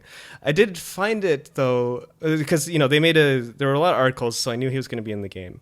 And then he's in the game, and like you said, it's kind of just treated like he's just another character. And in some aspect, to me, that treatment of Ned is great for like our modern standards and everything. It's really how, ideally how all the transgender people it's not like, oh, look, here's the transgender character, like let's like all talk about that. But at the same time, since it's a historical game, it almost seems a little immersion breaking to me that he is so just kind of like nobody mentions anything about it, that you don't hear about his story about it. But then to me, it's kind of like, okay, well then, so what do you do then? Do you start telling Ned's story or something? And how do you do that in a good, in a really delicate way within the context of this other story? I almost felt like a transgender character to me, I guess, would make more sense kind of like in the modern day. Like if the modern day assassins, if one of them had showed up was transgender and everybody was just like, yeah, that's our new assassin. Like that makes a little more sense to me than maybe the historical version. I don't know if you have any thoughts on that. Well, we made a very clear choice in how we were going to tell this game's history. And Anita Sarkeesian brings it up in her review of the game as well. She very clearly noticed it because she says it would have been historically accurate to portray all of the women in the game as being treated badly by society at that time. And instead, Syndicate doesn't do that. And so we had a big debate about this. It was a big debate, and it was over, again, right before Christmas break of last year. Because there was an article in The Guardian, I think it was The Guardian, which was talking about trends in historical fiction and television and Downton Abbey, and talking, basically saying that Downton Abbey is not historically accurate, that there's some modern sensibilities in some of the things that happen in that show. And that the article writer was saying she would like, she thinks that there's a trend right now with 12 Years a Slave and other things, other works of historical fiction to be incredibly accurate. And that Downton Abbey should follow that trend. And, that there's this choice, she brought it up, the choice between seeing history through the lens of today or trying to get at what it really was like. Yeah. And we made the choice to make it through the lens of today because a lot of the women, or I guess all of the women on the team, said, we don't really like reading historical fiction because it treats women terribly. Why would I want to read about a time period where women were treated terribly? Yeah. I don't want to explore that time period. And it's a shame because if that weren't the case, I would be much more interested in reading about it. And so the decision was made to create an ideal version of Victorian England, one that didn't touch any of those pain points. Yeah, that's got to be tricky because, Assassin's Creed does sell itself as you are literally viewing history. And yeah, I don't, it's tricky. If it definitely feels really tricky to where you draw the line in that because, Assassin's Creed hasn't been shy about tackling things like slavery, right? In Freedom Cry and in AC3 and AC4. And so it's kind of, it seems like a very difficult line to walk, which things you treat historically and which you kind of go for an idealized version of. Yeah, and it was a very tough issue for me because as a writer, I'm very committed to pursuing the truth of something. And so, I put forward the Guardian article saying, this is, maybe we should be focusing on this purely from a historical perspective.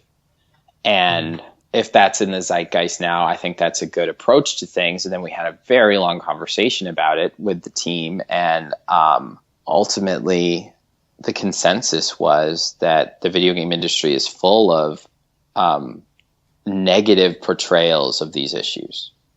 And so just because it's historically accurate to make Victorian England an incredibly negative, restrictive place maybe the game industry doesn't need another game that does that. Yeah, I got the impression like this kind of thing, it had to have had a long discussion because either way, it's not easy. I mean, what I'll say is it's an incredibly conscious decision, and that Ned and all of the female characters in the game are treated as if, as if society is incredibly accepting of who they are and doesn't need to talk about who they are. And I think that is a legitimate artistic decision. Yeah, absolutely. And you can see it like, yeah, not just in Ned, but like other people have made comments about like how many female gang leaders and gang members there are, and saying like that might actually be a little too much, like historically. Well, but again, I mean, the question is whether through works of art, this is not a educational game. There is some education in it, but it is not an educational game. And through works of art, should we be speaking to an idealized version of reality or real reality? And, art is supposed to light our way towards an elevated form of human consciousness to some degree. So I think, really accurate depictions of situations like 12 Years a Slave function really well, and shocking you into seeing, wow, that's what it was really like, and it shouldn't have been like that. But if, with something like Syndicate, we weren't focusing on that. If we had made the entire focus of Syndicate into, a portrayal of how society treated equality and inequality in Victorian England, then you would have a very different game, and a game that I don't think that the team was committed to making. Like the gameplay would have had to change, like the whole thing to create from the ground up.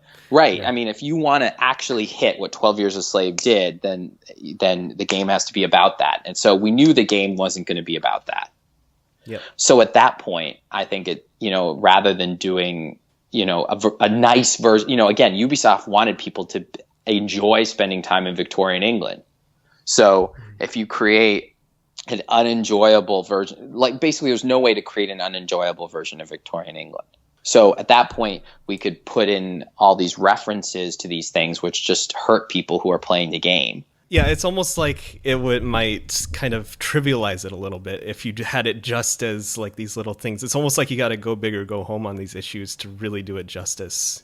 Yeah, because otherwise it's like it's like having your cake and eating it too in the worst possible way, because it's like, Ubisoft are the game makers are protecting ourselves from criticism from this issue, but we're also going to make it seem like a wonderful time period for everyone if you weren't a woman, which it wasn't.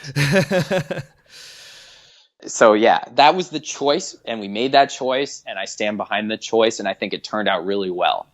Yeah, I think that's a great way to look at it too, is realize that it's an artistic choice. This series is not a documentary in any way. There's tons of liberties taken here and there, and for artistic reasons oftentimes, and this is one of them, after a debate. Right, and I think it's inspiring because then you can see, what would a time period of Victorian England have been like if everyone was treated equally? And especially with the tone of the game being what it was, you're making a buddy comedy, and then suddenly you're going to start injecting issues of like, gender inequality and... Right. Well, and I think we make a strong statement by having the equality of it, because since it's a buddy comedy between a male and a female protagonist, that already says a lot. That it's not that we're sidestepping it. We're not having a male buddy comedy that doesn't talk about women at all, so we don't have to deal with this issue. We're very firmly coming down on this idealized view to the point, that people write articles about it. Yeah. So it's not hiding the issue. It's just taking a different approach to showcasing it.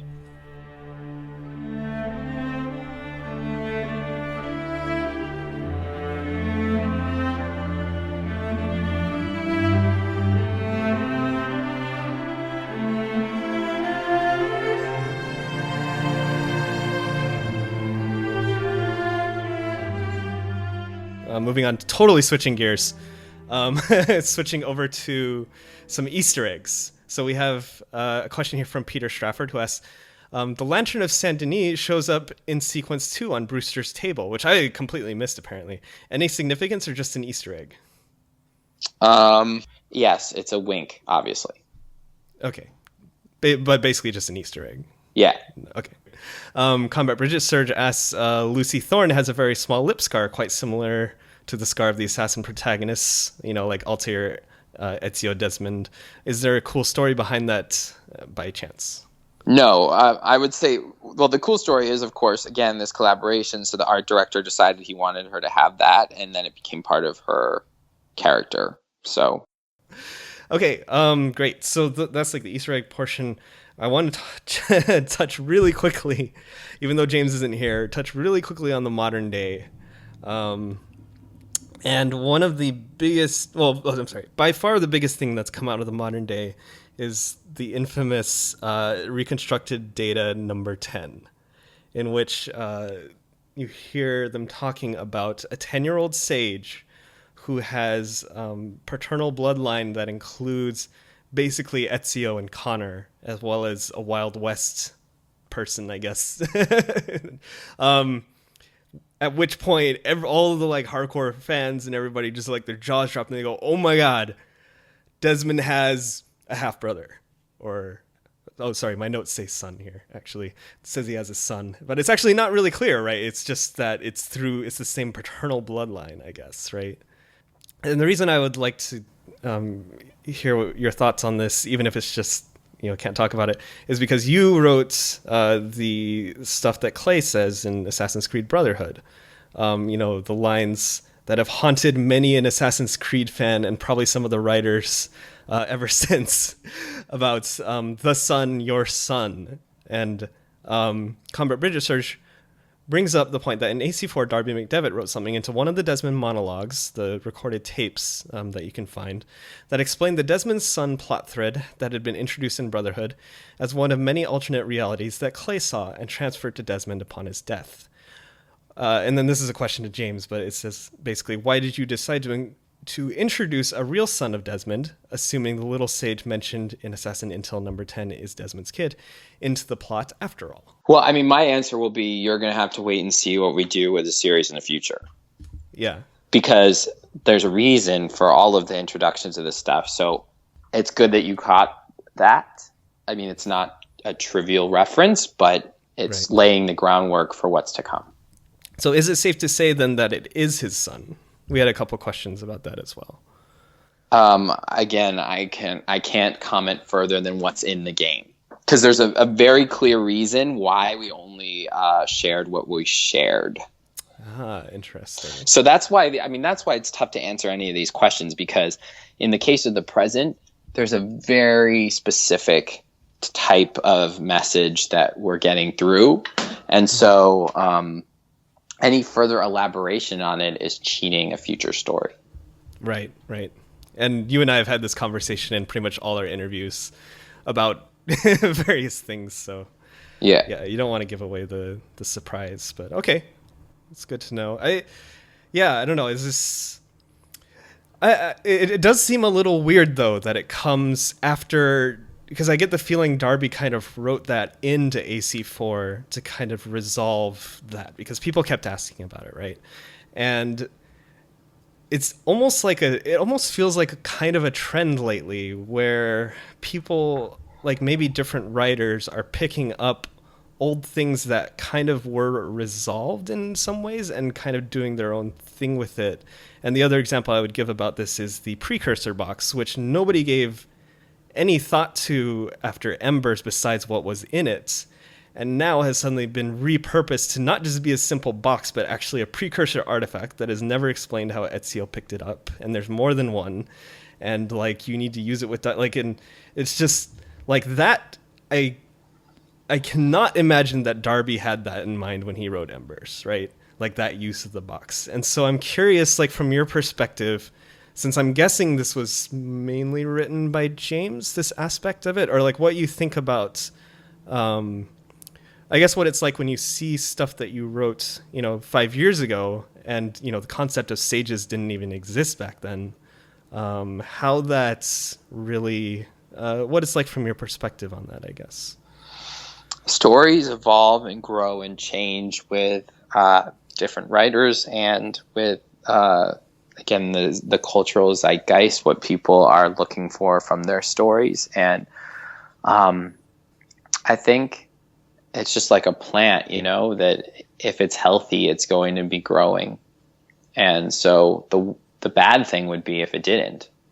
And again, I think the best writing is when you create the largest gap, you know, at the end of something, or you introduce a startling new idea that turns a bunch of stuff on its head.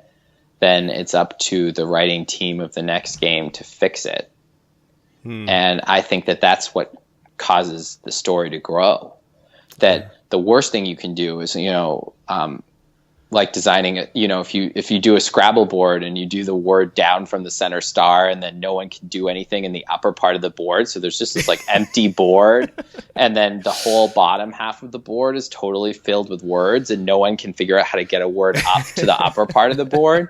Like, that's the worst case to be in when you're a writer, where you have this like great idea for something you can do, and you can't get there because the creators aren't letting you get to the upper part of the board. So, you know, for me, if someone does a startling about face, or does a startling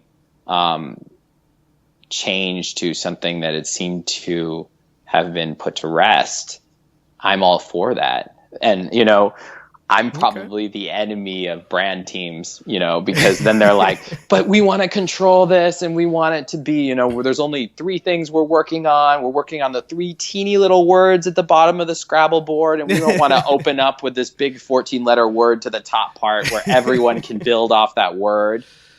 And my opinion is, you know what, guys? You can spend your whole life hoarding your nuts for a rainy day as your little squirrels, or you can go and you can give everyone the nuts and let the whole society flourish and build something beautiful. You got some great metaphors this time, Jeffrey. I gotta hand it to you. Well, it really is. It's miserly, in my opinion. It's miserly to go, this is my brand, and here's what I wanted to do with this. And, oh, you're trying to do something that I didn't see coming? Well, I'm going to call you in and stab you. That's exactly what Starrick would do. I mean, you know, there's a balance to be struck between Jacob, who wants to, you know, just cause havoc in the city like Maxwell Roth, you know, create anarchy, and between Starrick, who wants nothing new to happen in London because he wants to make sure everyone is safe by ensuring that the plant is frozen. You know, that the in-between space is where you let people who aren't in there to destroy things, people who want to grow things, you let them in and you let them build. So the thing that I can get behind that way of thinking for sure. The thing that when these situations comes up, both with the precursor box and with the Desmond's son thing, and how they were both kind of, it really feels like they were repurposed. It almost makes me feel like the writing team as a whole isn't on the same page in some ways. And so that's what worries me, is like, like I hope that like the writing team all has a clear, like they all agree on where things are going, right? Because I thought we were done with the Desmond son thing. I don't know, is that kind of reflective of what we're seeing with this, or I don't know. I think that the question about size of a team is a good one, because what you're saying is basically, are there too many things being developed at once? I think it's always a juggling act, especially, again, when you're working for a major company. You know, if you're doing a small indie production, then you have the luxury of controlling all of it and being there to shepherd the whole thing. I mean, the team is trying to shepherd everything, but there's a bunch of facts. I mean, you know a lot of this, which is really good. You know, I know why I wrote and why I wrote everything, where the series is going from my perspective, where the series was going from the original creator's perspective. I know all of that, and I probably know it at a level that no one else at the company does, other than Corey. And so everyone else, including the group of people who is policing this, they come from a different place where they don't know actually all of this stuff. Yeah. So I think that this comes to opening it up, that if you're being miserly about keeping the secrets of something that you don't actually know, it's better for you to open it up to a new version of that. So I don't know. It's like, as long as the juggling act works, it's all good. But I think that, people check in with me to ask, are you okay with this? And in my opinion, evolve or die. Okay. That it's like, okay, let's do that. And, as long as it doesn't compromise the original vision, it works. And even if it does seem to compromise the original vision, there's all kinds of things that you can do. I mean, that's what I'm talking about digging the deepest hole. That originally there were some discussions about AC3 being in a parallel universe, and it just seems like it's in our universe, and then it ends with it turning out that it's in a different universe. Oh. But so my point is just that, you think that you've entered some dead end. And oftentimes when you think you've entered a dead end, that's the best place to be at for writers, because then you create some incredibly inventive, highly energetic solution to that problem, and it re-energizes something. That we need to not be afraid of challenge. That things going according to plan. Who says everything is going according to plan in a story? Who says it? It's always the villain. Have you ever heard a hero say all is going according to plan? Yeah, you're right. Isn't that interesting? Huh. That heroes never say all is going according to plan. And that's because planning is trying to control other people, is trying to control everything and calcify it and keep everything under your own thumb. Mm-hmm. And so, I think flying by the seat of your pants is much more exciting for the audience. Yeah. And, again, this is all within limits. If you do what the Maxwell Roth thing, then of course, then you have no common language. All the rules that people think they understood are disobeyed. And then people go, you know what? There's nothing here anymore. I'm leaving. Yeah. So you can't do that. But I think erring more towards that side is better than erring towards there's 3 things that happen in this franchise, and if it's something outside of those, it'll be tabled. So, I mean, as long as writers can back it up, and as long as there's a simple explanation. I mean, I don't know if you noticed, but in Syndicate, I tried to tone down a lot of the lore in general. I did notice that. It wasn't quite as lore heavy, or things weren't quite as crazy as some of the stuff in the Lost Archive or stuff like that. Yeah, because I think it's important that, there was actually a line from Juno. I think it's still there. You'll have to tell me, but okay. There's a line from Juno where she said, "Enough lore."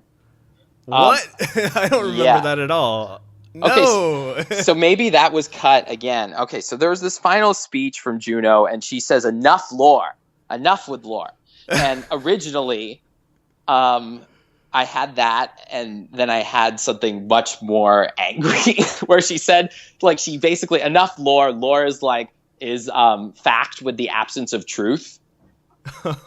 It was something like that, and then James was like, "Oh, you're going to piss people off if you write that." And I was like, but it's true. It's true. And then, it's up to me, obviously, whether I put it in or not. But I ultimately decided that I'm being mean, so I took it out. But I still think, there's nothing wrong with gathering facts like flowers in a field. You're picking. I feel like if you're really interested in lore, you're gathering facts. Mm-hmm. And the person with the most facts, it's like the Simpsons comic book guy. He's the expert in lore because he knows the most facts. The key thing for me is just that if you love doing that, that's wonderful. But it also should tie into some understanding of our universe, our life. Yeah. And if it doesn't, if it's just the collection of facts to collect facts, then I feel like it's better to collect, like, maybe you should do a list of all the poison flowers that exist in the world. So when you find one, you know it's poisonous. You don't you don't pick it. I mean, that's where it comes from, right? As human beings, we want to gather as many facts as possible in order to make sure we live better. Yeah. And so that hobby collecting it's kind of like fantasy football. I love that, by the way, that like fantasy football players and video game lore collectors are the same person. You know, that the uber jock, like here's these uber jock players, and then there's uber looking down on the nerds, and then they're like, I'm gonna go play fantasy football now. Yeah, I love that. I make fun of every time someone's talking about fantasy football. I'm like, wow, you're like a fan of football the way that Marvel universe fans are fans of Marvel. And then they're like, wait, what? Because that's what it is. It's a gathering of all these facts. So, yeah, I just think, I mean, so my perspective again is that the facts have to all come together to form some kind of worldview that's hopefully helpful in some way. Okay. And so in Syndicate, it was more like, okay, let's let go of some of the facts and just have fun and not make it about, again, the problem with the Simpsons comic book guys, it's like, I know more about this universe than anyone else, and anyone else who tries to come into this universe, I'm going to like dump on them because I know what's going on and they don't. Right. And so in Syndicate, the goal was to have everyone know what's going on, not have that many moments that make old players feel better than new players. I see. You know, that everyone should feel equally good. And people but there are some lore nuggets, obviously, for people who know what's going on. They have special things that are designed for them in the game. But, sure. You know, I just think, I just get depressed when something's all about facts. Like, I was like frenemies with Mad Max, for instance. Okay. Like, I really liked that movie, but Fury Road, the new one? Yes. Okay. But it felt designed like a video game franchise to me. Like there were enemy types, and each enemy type had lore associated with it. And that, again, it feels very calculating to me. It's like, we're going to put this lore on all of the characters so that there's something for the lore collectors to pick. So you wanted it to be, because it's a fantastic action movie. Yes, and there's like 5 lines of dialogue in the whole thing, which also makes me frenemies with it. Yeah, but you're actually kind of advocating more for, like, I guess you might call it the Michael Bay aspect, where it's just no. Okay. No. That's again why I'm frenemies. I think I love it way more than Transformers. Sure. I'm more advocating for like E.T. Like, where there's no, like, it's not about, there's no lore you can really collect in E.T. I see. Like, yeah, maybe, you know, you could go in, the movie doesn't tell you anything about the species he comes from. Yeah. There's no secret fragment of something that you can piece together. Like, there's nothing written on their ship where you can decipher it and figure out like this about the species that no one else knows. So like Jaws, E.T., or I'm trying to think recently, to some degree, the Hunger Games, they don't harp on your understanding of that lore. Yeah, I think I get what you're saying now. You're not advocating for just more action with less like wordy like stuff or anything, but basically that everything is in service of the characters and the plots. Yeah. And if it's just lore that doesn't do anything, but it's just like, oh, and by the way, that guy that just got killed is from like the dunes of whatever. Yes, exactly. Have, like 5 gallons of water a year there or something. And if that doesn't actually affect the plot of the characters in any significant way, then cut that out, I guess. Is that a good interpretation of what you're saying? Okay. That's exactly it. Exactly. Got it. Okay. Because I was like, wait, what? Yeah, no, I know I'm probably being obtuse. Yeah, no, that's what I mean exactly. And so, but I also appreciate that there are people, again, you know, that there are people who think exactly the opposite way about this. Yeah. You know, that it's all about, when I get into a world, how many little nuggets of facts can I gather about this place, and I don't really care about the characters. Yeah, like Tolkien, like you could collect facts forever. Yeah, and I skipped those. I mean, I'm not ashamed to admit that I read The Lord of the Rings like 6 times. It's one of my favorite series, but every time he got to a description or a poem, I skipped it. Okay. Yeah, I can see. And the appendices I did not read.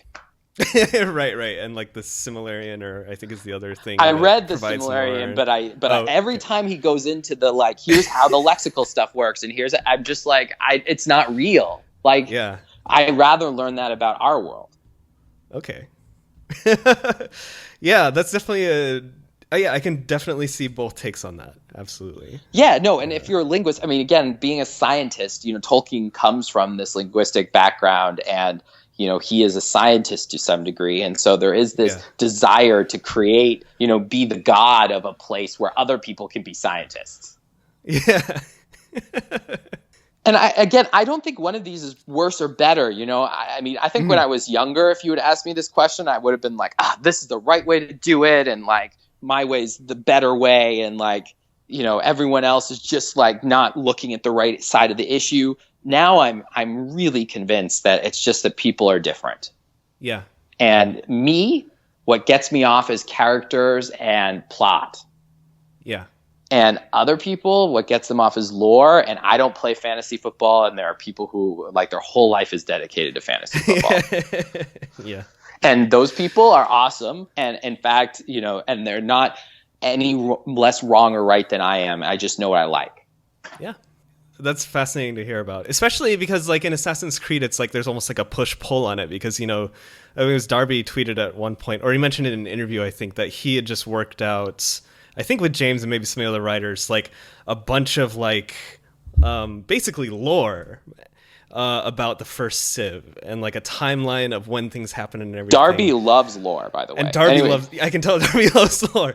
But then at the same time, it's not necessarily like that's going to get dumped on us. It's just so that they all have something, like all the writers have something to reference to in service of the plot and characters going forward so that it's all consistent. And I think that sounds perfect. Right. And for me, that function of lore is totally, it's like, I guess that's a good example of why of the debate about lore, because for me it's a tool for internal use. But that some fans out there are like, give me that timeline right now. Right. Give me all of it. And my answer is I wrote out a big timeline of all of the pieces of Eden everywhere they went in Assassin's Creed 2, and I have that framed. I mean, I have it. It's on a piece of paper. There's a coffee stain on it. It's the entire timeline of all the pieces of Eden, and it created everything that came after it. And it's just on this ratty piece of paper, and I've got it. And if I showed you that piece of paper, I think you'd be very bored. And so my feeling is that piece of paper is just a tool that I then use to construct all of the glyph puzzles and all of the lore of the assassins in the chamber under Mario's villa. And I feel like I could go either way with it because I think it depends on the subject too, because at one point I don't know how true this is, but I heard that Corey had like a book that basically had like he had detailed out all the different subjects up to and including Desmond. So every like subject 1, 2, 3, 4, like all of their stories, right? And like something like that, if it does exist, like I would probably want to sit down and read. Well, if it does exist, that would be news to me because I have never heard or seen it.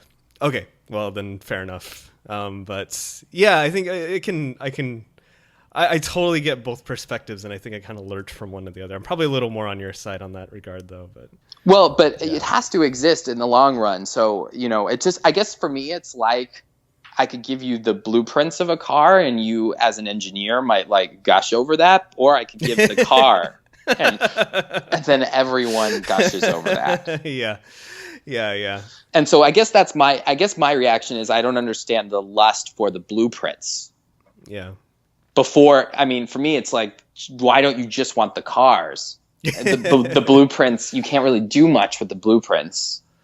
Yeah, well, I think in most of these cases, most most players or consumers just want the car, but there's always going to be a Right. small contingent of people who are just like, I want absolutely anything you can give me, up to and including the blueprints. Right. Well, and it's not just And even yeah. a small group. I mean, again, like if you look at fantasy football, there's this huge group of people Yeah. that are gambling on the blueprint. You know, it's like I can be this coach.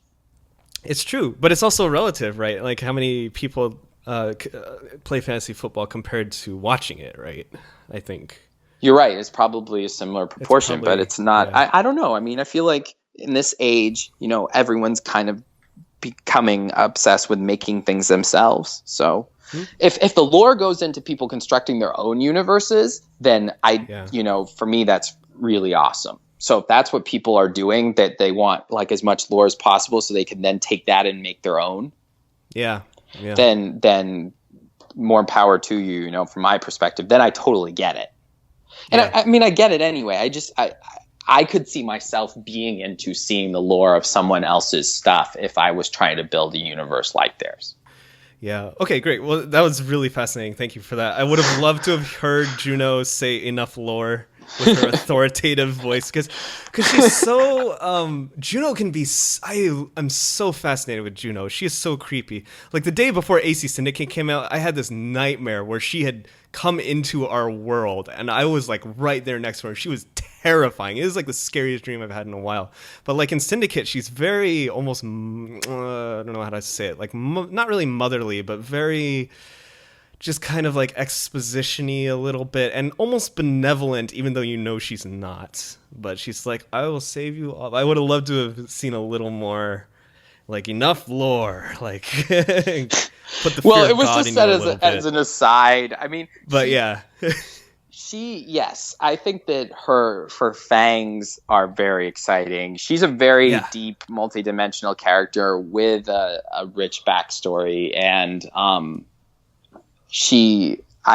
what you're saying is basically you look forward to even further developments with her. So absolutely. That's awesome. You know, that's pretty much the only thing I'm still invested in the modern day, because the rest of it, I'm like, I'm never going to get what I wanted from the first 3 games we're teasing. I'm just going to at least see what Juno does, because she fascinates me in a lot of ways. Yeah, she's pretty wonderful. I mean, it really was. It's funny, again, looking back on the whole experience, just because when I came in Assassin's Creed 2, it was it was groundbreaking. And on some level, I didn't know any better. And now that I've had almost 10 years of experience in video games, looking back on those moments that felt so effortless and creative and alive and inspiring, I'm very thankful to have been a part of that experience in a way that my younger self wasn't aware. Yeah, we talked about this last time with the glyphs and the way you broaden the universe with them and the puzzles you were able to make out of them and incorporating real life, and how you didn't realize how what a great opportunity and unique opportunity that was. Yeah, and I guess that's kind of the story of life. I find from a writerly perspective that there are a lot of silly sayings, quote unquote silly sayings, that people that you hear your whole life. Yeah. You know, killing 2 birds with 1 stone and other things like that. Where you, as a kid, you're like, I know what this expression means. You know, I get it. And then as you get older, you start to have experiences that actually cause that expression to have multiple meanings. Okay. You know, that expression kill 2 birds with 1 stone, you know, there's something dark about that expression. Yeah. You know, and you don't think about that. It's like, oh, I'm being efficient. And it's like in my murderous ways. Yeah, but it's like maybe efficiency itself is not a good thing. Yeah. And, you know, we're brought up to think efficiency is a really good thing. But as we get older, we start to realize that when you're being really efficient, maybe you're cutting the humanity out of things. Mm-hmm. And maybe you're getting in the way of beautiful messiness. And so maybe you are killing birds by doing that. And so then you look at that expression, you're like, whoa, this expression's really deep. Yeah. Why are we killing birds at all? Right. And so I feel like, you know, it's like all of these expressions were trying to teach us something, and we couldn't learn the lesson of them until we were older. Yeah. You know, that the lesson of life is in front of us. I mean, oh my God, it's going to be just like Myst. You know, in the first Myst, you could beat the game by like in 1 minute if you know the fireplace code. Right. So like basically, for anyone who doesn't know and missed the game, if you go into the fireplace, you can enter this special code and you can beat the game. And you spend the whole game, like the game is, 10 or 12 hours or 15 hours long, getting the code to the fireplace, but you don't realize it because you don't know there's a code in the fireplace to begin with, and then you'd have to know the code. But you can beat the game in like 1 minute if you knew that. And so maybe life is like that. Maybe the answer has been in front of us the whole time, and the journey of life is just understanding it. Have you played Antechamber? I have. Okay, I have not, but I hear that there's like a similar aspect to that, where it's about learning it, and then once you learn it, you can beat the game in just like a couple minutes. Okay, well maybe I'll go back. I did a whole playthrough of it, and I did not succeed, and I haven't done my second playthrough, so maybe I'll go back to it again. Okay. All right, I haven't played it at all. It's on my huge backlog. But it is really hard. Okay. Just telling you, it's really hard. I'll adjust my expectations since you're the puzzle person on the writer team. Yeah, no, that was the game where I went into it and I was like, oh my God, this game is so right up my alley. And then, like an hour in, I was like, oh my God, this is so hard.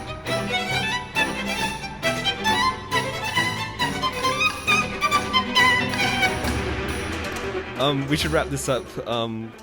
That was a great conversation, by the way. I'm going to wrap it up with 3 really quick questions here.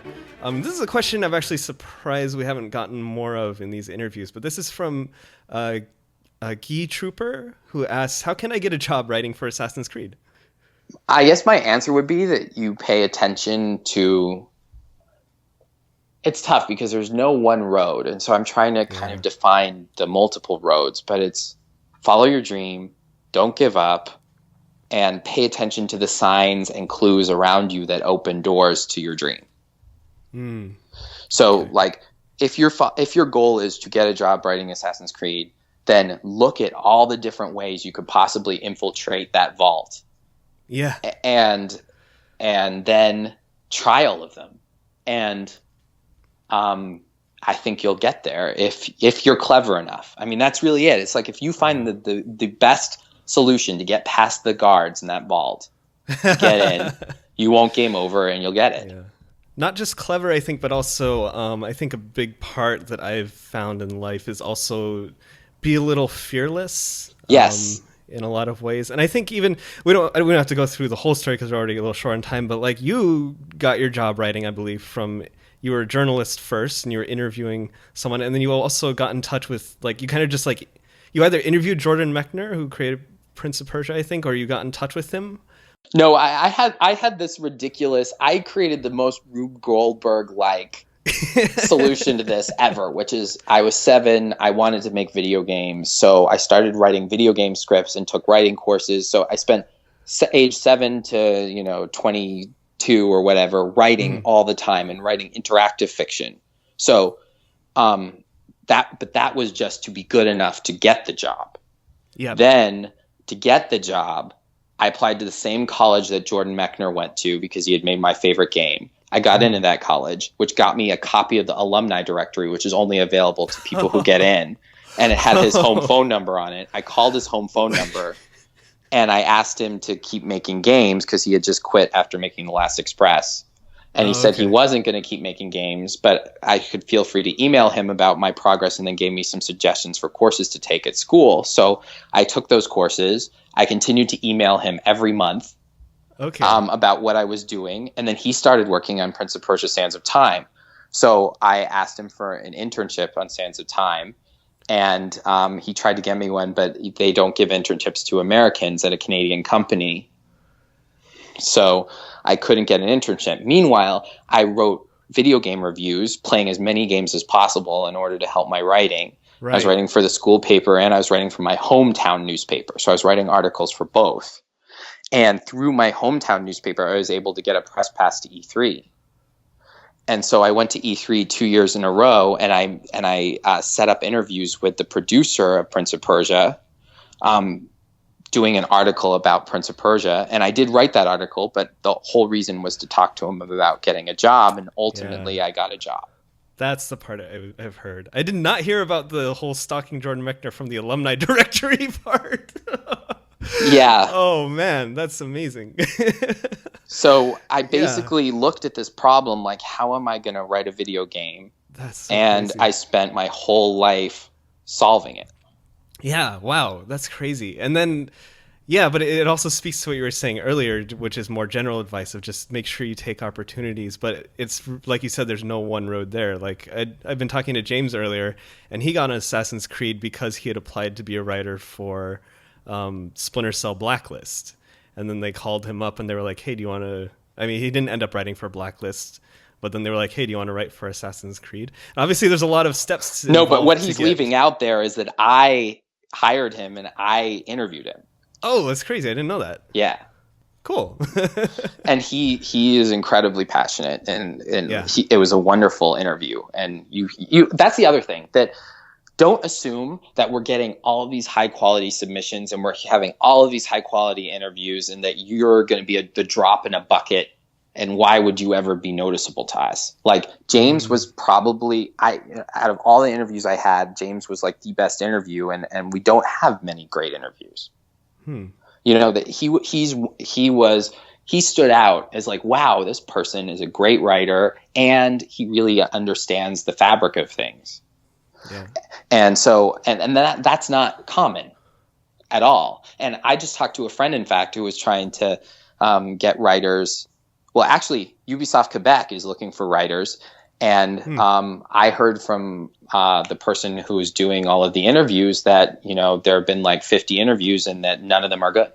So, you know, just because you think, you know, that you're competing against all these incredible people, it shouldn't stop you from going in there. Yeah, don't like put it on a pedestal, because like for fans, it's like, oh my God, I could never imagine writing for Assassin's Creed. But it's like, really, you know, it's probably more realistic than you think, I guess, right? Well, yeah. Well, it's just that you have to approach, again, it's like you encounter obstacles to this all the time. It's like, how am I going to meet this producer? I've been told that I can't get a job because I'm not a Canadian. Okay, well, they all go to E3 each year. And I can see that this person's going to E3. Okay, but I can't get into E3 because I'm not a game creator, so I'm not part of a company. Well, oh, look, journalists can also get into E3. Well, how does one get a press pass? I'm going to call and find out. Oh, I'm calling and finding out. Okay, so a newspaper can give a press pass. Well, I work for this newspaper, so I'm going to call them and I'm going to tell them I will pay for the plane ticket. So all they have to do is get me the press pass. Yep. Look at it like a solvable puzzle in a way. Yeah, well, I think I'm. This is why I make video games to some degree, you know, and why, you know, I feel like it's important to make video games is I think more than any other medium, they teach you that there's always a solution. You know, that you don't have to be hopeless and give up on life. That you look at a puzzle in a video game and there's always a solution. I think that's great advice. Thanks for that. Okay, so we're going to close with two really quick questions that I really love this next one from Sir McSarcasm. And he's alluding to the last podcast on DLC when we were talking about Dead Kings and we were talking about your time period that you would want Assassin's Creed to take on. He says, since Victorian England was one time period you always wanted Assassin's Creed to take on, could you tell us any other locations / time periods you'd love to see next?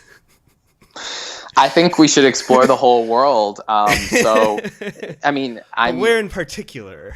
In what time period in particular? You know, there's where so I would many world. I really love it to be like Hawaii because I really want to go on vacation. Do some research, so I'll go do some historical research in Hawaii. All right, this backfired a little bit. No, I'm just saying, like, I think that all of the world is equally valuable to pursue for this. So you know, the world is our oyster, and I hope we do it all. Okay. All right, fair enough. Okay, and final question from Now. NAOWS. Since Syndicate was such a success, congratulations, by the way. I don't know if I said that earlier. Thank you. Yeah, it really is an incredible team, and I felt like more than any other project I've worked on, everyone contributed to this game, and all of the writers, I couldn't have done it without any of them. And it comes from a really passionate, heart-filled place. Yeah, and I think from the fans' perspective, especially, but I'm sure on the dev side too, especially for UB Quebec, like also a huge sigh of relief, because I feel like if it had turned out not very well after Unity, that would really... Yeah. It's like we really need to make sure we have a good Assassin's Creed game and not two really bad ones in a row, because that could have really long-term effects on things. Yep. So good. Anyway, since Syndicate was such a success, are you going to write on another AC game in the future? The future is always being written, so we'll see. I would love to, but at the same time, there's a big universe out there, so we'll see what happens. Okay. Fair enough. Any future projects, anything you're working on that you'd like to hint at or share? I'm working on the biggest thing I've worked on yet right now. So, okay. And I will in due time, but I'm very excited, and I have not taken a vacation. So, okay. Yeah. I'm deep into it already, and I'm loving it. So, I'm very excited to share this with everybody. So. We'll see. Well, can't wait. I will note, and I'm going to say this because it's already publicly out there, that there was an interview with Victoria Atkins somewhere, and someone was asking her about stuff. Sorry, I made your heart stop for a second. But there was an interview with Victoria Atkins where she mentioned that she's working on some sort of project with you in some capacity. Is that the same project that you're talking about, or if you can say anything about that? That's actually something very different and interesting on its own. But no, I guess I'm working on two things right now. Okay. Yeah. No, the biggest thing in your life, and then something on top of that. Well, that could be. I mean, when you're working on creative work, there are fires that you start. You try to start different fires, and then whichever blaze catches, you jump on. And right now, I'm working on a big fire, but there's also other fires. So that I'm trying to start. And so Victoria and I are working on something that we're very passionate about, that it's in its beginning stages, and that, we'll see what develops. Okay, great. We'll definitely look forward to that as well. It's great to hear that, that kind of contributed to the feeling I had that everyone got along really well, and that like Victoria and Paul were amazing. When I heard that she was saying she was working on something with you. So I'm really glad you two are working together again. Can't wait for both of the big projects, or the really big project and the one slightly smaller project. And to eventually see what comes out of that. Yeah, me too. I mean, it's the hardest thing right now is finding enough hours in the day, and unfortunately, I seem to need sleep. I can't. I know people can sleep like 4 hours a night or 3 hours a night, and I can't do that, and I'm really frustrated. Yeah, I'm so jealous of those people. Every time I hear about it, it's like, oh, Marissa Meyer sleeps only 4 hours a night, and same with Tim Cook or whatever. I'm like, how do you do that? That's just not possible for me. My body is just like, no, you're going back to bed. Maybe they're constantly miserable and constantly overwhelmed, and they just don't tell us about it. Yeah, it's a possibility, but then they get a lot of stuff done, I guess. I don't know. Well, it is frustrating, right? Yeah, it really is, because I feel like 8 or 9 hours a night, I really feel my best. Yep. Okay, great. Well, Jeffrey, thank you so much once again. It's always a huge pleasure to chat with you about all these things. Really appreciate it. Congratulations again. Thank you. It's really wonderful to talk about this with someone who really knows the series and is so passionate about it. Oh, thank you so much.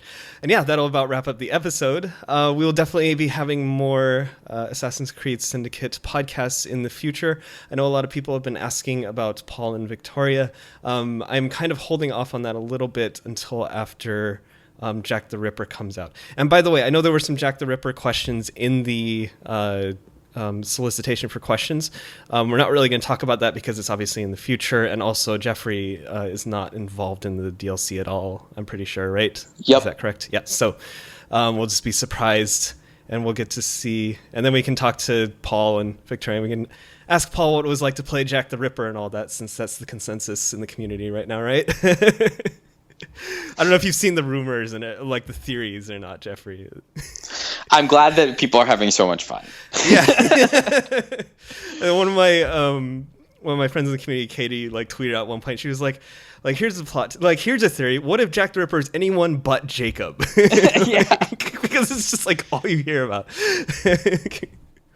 All right, so you can keep up with Jeffrey on Twitter at Jeffrey Yohalem. We'll have a link to that in the video description if you want to follow him. And he'll, of course, I'm sure, let us know via Twitter at least about new projects if we don't hear from other sources.